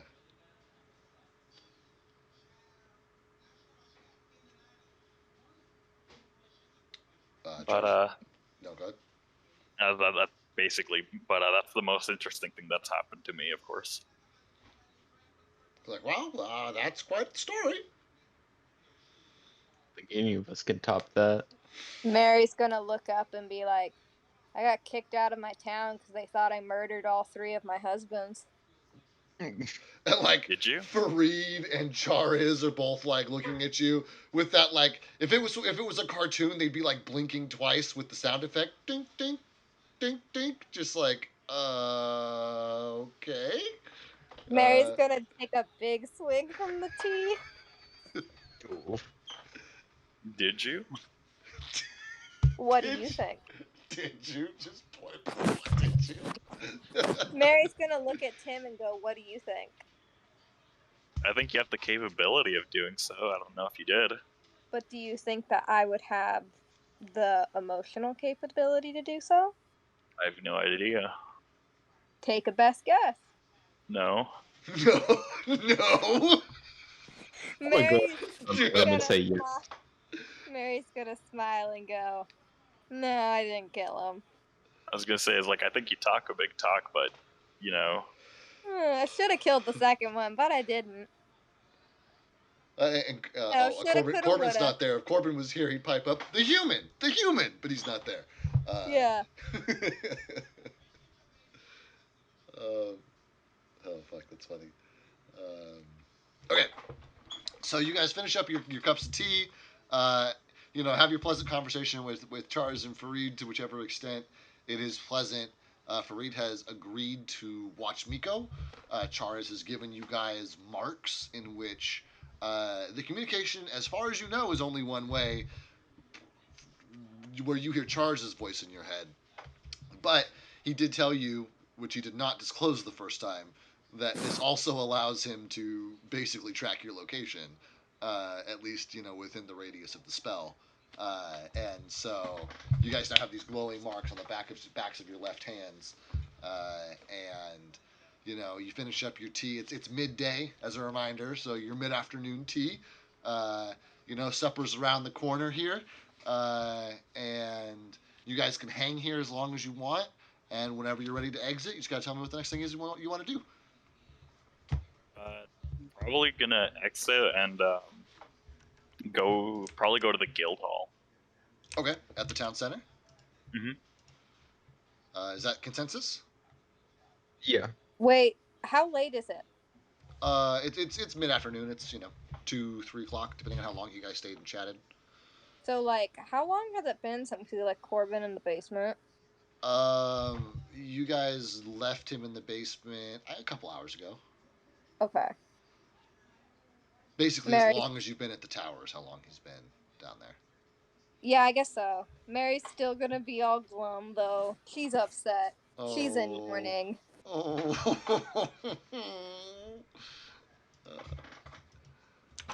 That's so sad. Okay, you guys head back to the market. Same deal. Make your way past Town Crier. He starts in, sees it's you guys, and he immediately switches his story. He's like, in other news, the Rusty Hand Axe has started serving patrons again, and as you guys Mary's making gonna your glare at him when he says the Rusty Hand Axe. The death glare is back. And he's gonna make it a point to say, which was saved despite the interference of the strangers, and I'm sorry. I'm just imagining as they're walking, she turns around and starts walking backwards to keep the glare. He's gonna just like if you're keeping the glare, he's gonna like look away from you, and despite the fact that there's no one else on the road, he's gonna like turn his head back the way you came from, and just like continue his spiel as if there were people coming. Yeah, and he's just gonna like talk, like yell in the opposite direction of you, basically. Mm-hmm. Um, She got turned back around. But as you guys make your way back to the town center, the guild hall is between the church and the heavy metal smithy. Um, it's like I said, it resembles the smithy in the quality of the structure. Like it's a pretty basic wooden structure. It's elongated, and it does have a particularly it's just a slightly higher like steeple in the roof, in the ceiling. But it's definitely just a big ass building that's that the way it's set up looks like it might just be a big ass chamber when you get inside, and you guys are standing outside in the courtyard. You catch a glimpse from one of the individuals standing out the shaded chestnut, who is watching you guys as you make your way across the courtyard, um, and stand outside the guild hall.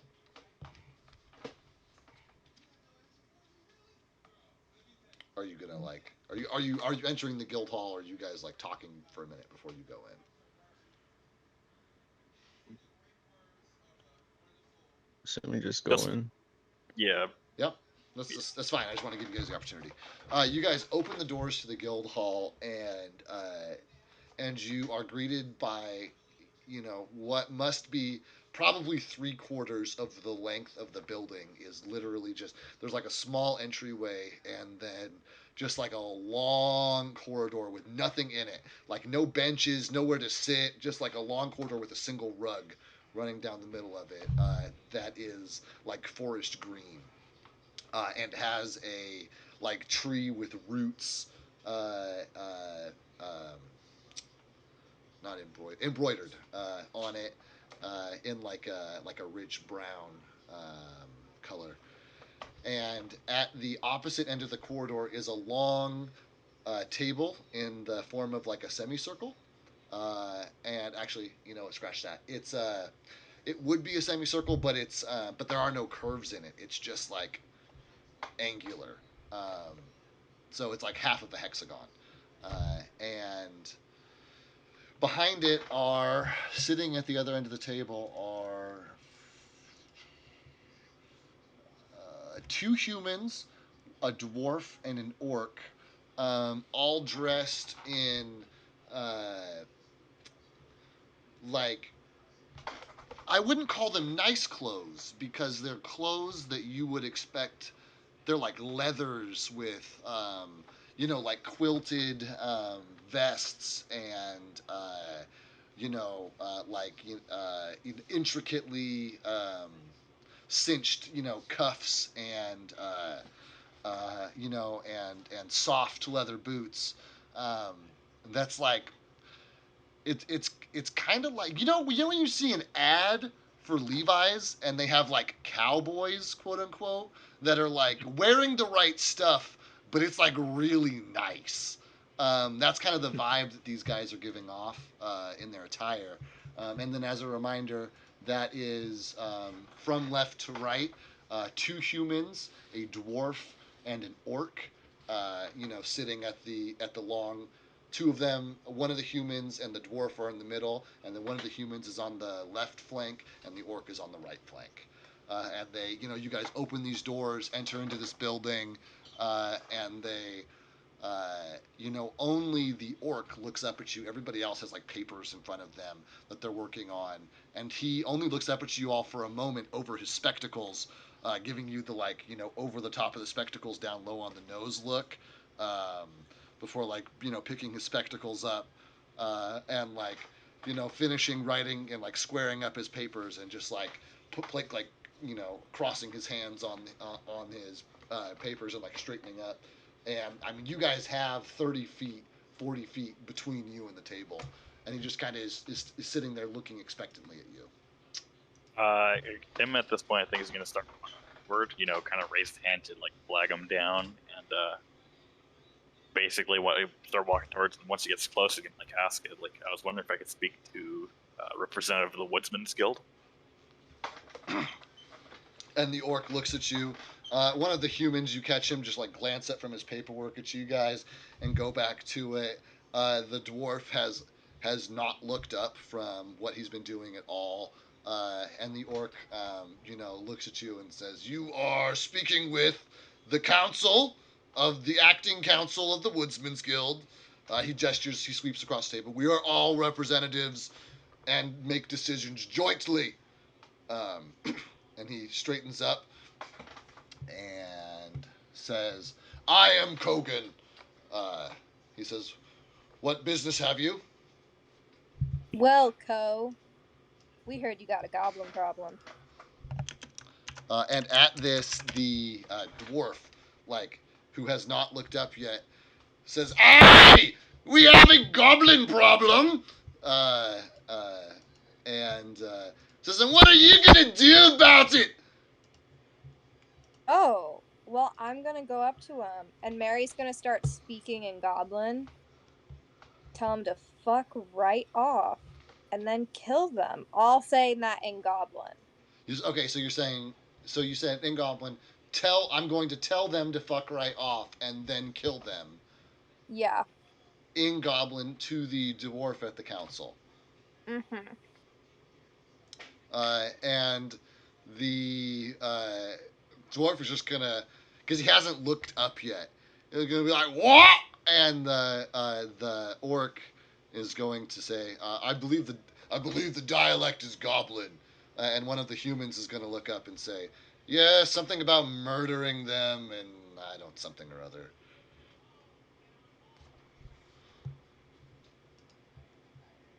Mary's having a stare down with this dwarf. He hasn't looked up at you yet, so I don't know how you're having a stare down with him, but... Well, she's looking at him. Mary's having a one-sided stare down. Gentlemen. We can. We're obviously, you can tell we're not from this town. We have experience dealing with goblins, and we can take care of them. We can take care of some of them for you. And if you have the need.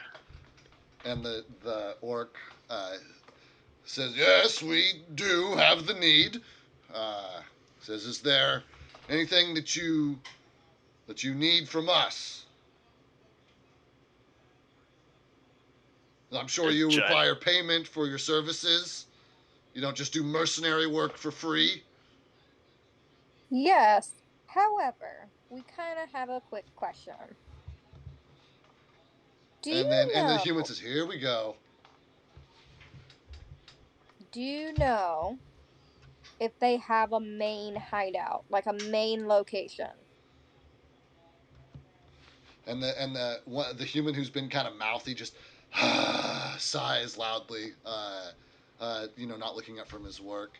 And the dwarf in front of you, "Aye!" And the orc who has been having most of the dialogue with you, who's the only one who's bothered to make eye contact,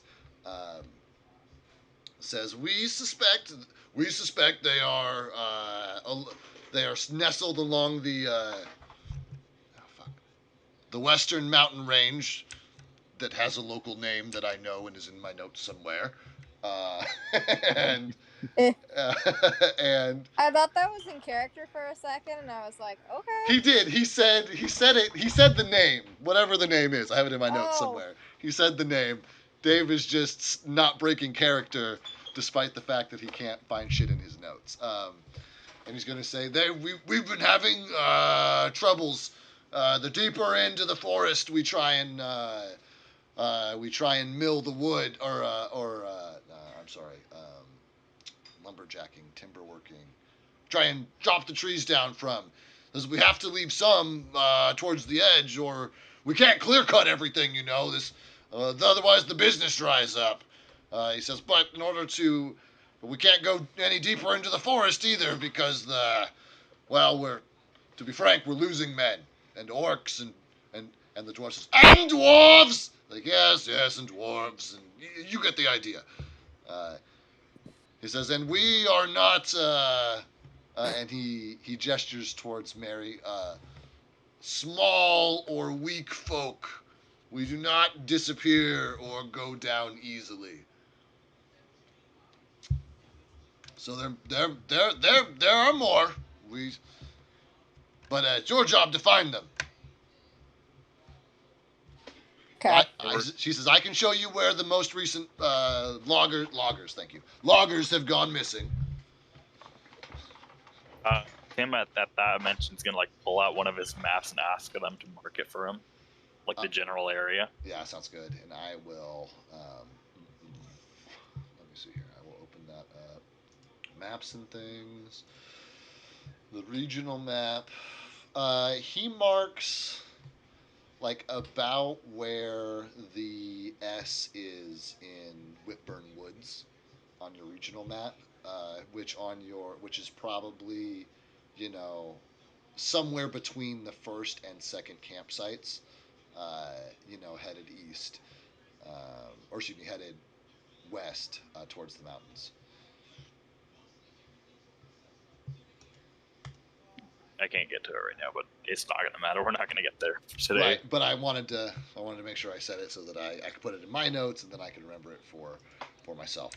And he's going to say, and if you can clear them out, we'd be greatly appreciative.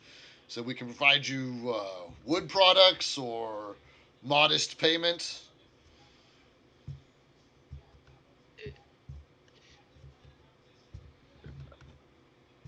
Sorry, we'll say like payment would be good.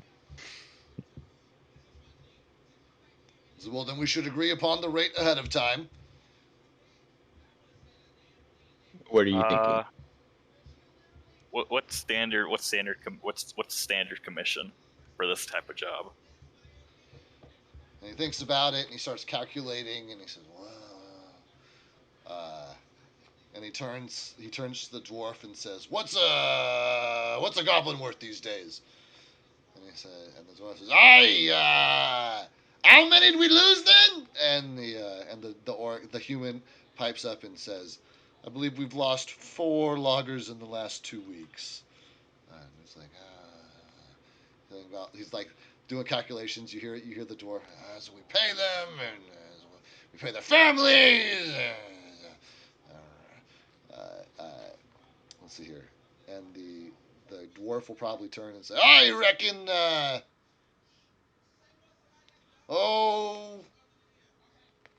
10 gold for a set of ears ought to do it." And the orc says, "Oh, it can't be that, you cheapskate." And he says, "Not in front of them." And it's like they're having like a lovers' quarrel style thing in front of you guys about the amount, and the orc's like, "Ah!" He says, "We'll pay you." He says, "Tell you what, we'll pay you 10 gold an ear that you bring to us." The dwarf's like, "Ah, too much." And the humans say, "Not if they solve the problem for us." And the other human who hasn't said anything yet, like, does not look up from his paperwork, just kind of like stops for a moment and nods in place. And the orc is like watching him and turns to you all and says, "All right, 10 golden ear then." Seems fair. Can Mary do like a bluff check to make sure they're not lying? That would be sense motive, and absolutely. Or yeah.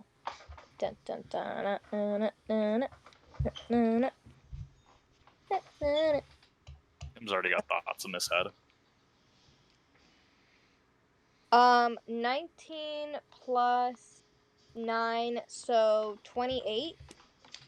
They seem like straight shooters. The fact that this orc specifically wanted to define terms with you guys before you left leads you to believe that he's a straight shooter. Okay.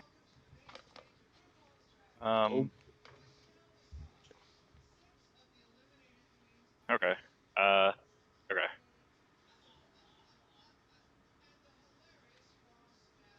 Yeah. Tim's gonna be like, I agree with those terms. Excellent. And he pulls out a fresh sheet of paper, dips his quill in the ink, and starts to write it. And like looks over his glasses at you and says, "And the company name?" Puking pals. Are Mary and Art, or are Mary and Tim going to roll with this name? Fuck it, puking pals. Yeah. If it ever comes back to them as like these guys what they call puking puzzles, they're gonna be like, what's their actual names? Like perfect cover.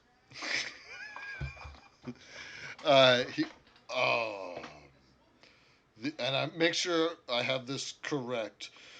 Puking, Puking, pals, PALS. Is this correct? S. He's like turning the paper around to like show you guys. You forgot the S on pals. Oh, and he like dips his ink and he turns it back around and he like writes an S and he turns it back over. And for such you've never seen an orc with such delicate handwriting. Is it like beautiful? It's cursive? borderline calligraphy. I think Tim sees this, like, where'd you learn that? Where'd you? That's really good penmanship. Where'd you learn this? And the dwarf, oi, again with the penmanship. And the orc's like, that's enough. And he straightens up and he says, I write quite a bit myself. Consider it taking pride in your work. He says, they won't let me fell trees anymore. So this is what taking pride in my work looks like now. It looks very good. And so he slides the page back over to you, and there are 3 X's with lines, with long lines, clearly for signatures. And he, puts the quill back in the ink, like turns the inkwell around, turns the paper around, slides both to the edge of the paper, to the edge of the table rather, and says, "You're welcome to review it if you like." Definitely gonna review it. Yeah, and it is a very, like, it is beautifully written visually, but it stands in such stark contrast to the like short and concise sentences the agreement it consists of. And it says we the Woodsman's Guild, and there's like, you can see a line underneath it where it's like, it's clear this was written in at one point. We, the Woodsman Guild, agreed to pay 10 GP, and then in parentheses it's like gold pieces for each complete, and complete is like underlined twice, each complete goblin ear to the and there's another line that you see is the puking pals. I'm sorry, is it puking pals or just puke pals? Puking pals. Puking pals. It's a verb. You're puking. The puking pals. And it's like the undersigned may present any goblin ears before the end of the term, and like in parentheses it basically, term is year, which is more than enough time. You guys are in like mid-year right now. It's only take you however long it's going to take you. And it says or until council is satisfied with results, and then it's like that's all it says, and then there are the lines for you guys to sign. Okay. Tim is going to sign it, but he is going to sign it as Quintus. As Quintus. Okay. All right. Mary and Art.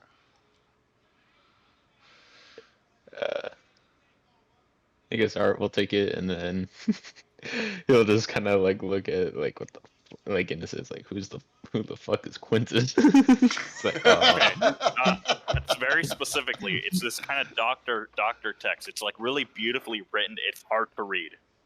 Oh. He's gonna be like, well, shit. Do I use like? Because well, I mean, can he like define the first letter? Because I'm assuming that wouldn't be the same as a T. No, it would not. It wouldn't be an S. Okay. So well, he could define that it's a Q. Yes. Okay. So then he's probably thinking like, well, shit. Then I should think of a or a fake name, which he hasn't gone into planning. So he's just gonna put it as Bart Amiss. Since he can't like think, he's not a good improviser. I love it. Oh God. I love it. Artemis. Mary? Bart. Mary is gonna like look at this and she's gonna be like, okay, that's a fake name, and then she's gonna get to the second one and be like, she's gonna like, you know, like when you're just in shock and it's like she's looking like she's reading through the contract, but really she's just looking at the one name. Yep. And she, I'm not over it.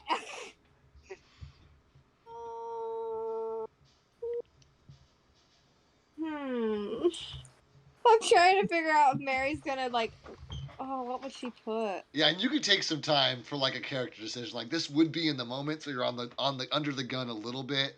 But I'm very familiar with the process of like, oh, what would my character do? Like, how would? So you can take a couple seconds here. But it would be a snap decision, so you would have to decide quickly. She would have to decide quickly. Dixie Normus. Oh, that is. Oh my god! Are you signing the page Dixie Normus? Is that how you're signing this sheet? Yeah. Oh my god, that's First great. and last name. Dixie Normus. So before I get into this orc's reaction, I just want to reiterate. He has been handed back a sheet that says Quinn because he can't read it. Bart Immis and Dixie Normus are the names, are like what you guys have written on this. And you've given him your group name as the Puking Pals. Yes, that sounds about right. Okay. Oh, this is not going to end well. The orc. Oh my god, I'm gonna pee my pants. The orc like looks at this and just like does the like long blink where his eyes are closed for longer than they need to be, and you know it's because he's like taking a beat for himself, you know, like he needs just this second. And he like looks at it and he says, and he's like holding the paper in front of him, and he like brings the page down, you know, looking at you guys over his glasses, and he looks at you all and is really. Really what? That's all he gives you. And really what?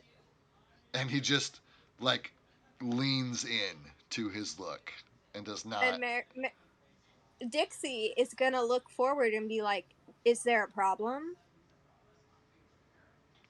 And he, you know, pushes his glasses up and sets the page down and says, "Not if you return with dozens of goblin ears." That As we can assure you. my name is Dixie Normus, we will return with at least 2.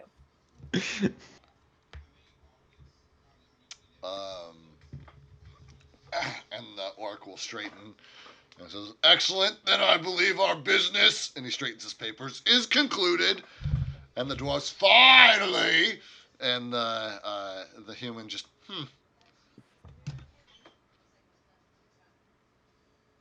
Tim's just gonna be like, "Thank you for your time." He's gonna start, you know, walking his way. Yeah, as art would follow. Same. Excellent. You guys exit the guild hall at we'll call it 3 in the afternoon, with a marked location, a price for goblin ears, Chariz's brand on your hands, and a loose plan for what's to come. And I think this is an excellent place to leave it for tonight. So, Oh my Full god. warning, there was another name I was gonna go with, but I wasn't sure. It was Boy. between Dixie Normus and an I need a dick. you could And- go. You could have gone Austin Powers. A lot of vagina. That's Yeah. that's a classic. It's a classic too. Yeah, classic names. You guys really putting me under the gun with the NPCs here. Trying to figure out how the fuck we're responding to your shenanigans. Tim has a legitimate reason for putting Quintus. Okay. and his party members just go off the rails. Well, 'cause, like, okay, with Art, he was just like, under pressure. Obviously he doesn't want to take his time and think of a name, or else they're gonna seem suspicious. And so he's like, well, shit, we're putting down fake names, all right? And so that's the best he could come up with. I just find it funny as it degrades in believability as it goes. You got Quintus, you got Bart Imus, which Bart Imus you can justify, and then you got Dixie Normus. yeah, And I'm sorry, what's yours? It's Quinn something? Quintus. Quintus. Quintis? TUS. TUS. Excellent. If I don't write this down, I won't remember it. Puking Pals. 10 GP in ear.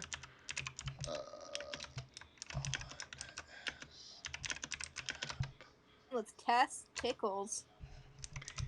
I think of all of those, Dixie Normus is probably the closest you get to believable. Dixie Normus. Oh, No, have you God. seen the lady who got arrested and her name was Crystal Methody? Oh, that's rough. That's so rough. And it was genuine, and I'm sorry. If she was arrested for crystal meth, I perfectly understand. Yeah, it's like, what else was going to happen to your life with that name? Like, could Yeah. anything else even happen, or is I your... still find it my favorite thing, and my family jokes about it, is that I should have become a lawyer because Justice is my middle name.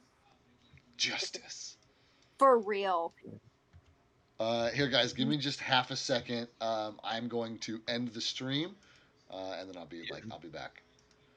Okay, anybody who is still here after 4 hours of D&D, congratulations, you are the real MVPs. I hope that you have enjoyed any amount of this that you've clicked through, or any clips that have come from this video. I don't know if Network is still out there. I don't know if Atesk is still out there. You guys are excellent and awesome. And I know I haven't streamed for a while, but I think this is the dawn of a new era. So I'm very excited to be back in this. I know the overlay was a little wonky this week. Hopefully over the coming weeks we'll get that figured out. And I play D&D 3 nights a week, so plenty of opportunity to get this shit figured out. In the meantime, I will catch you guys on the flip side.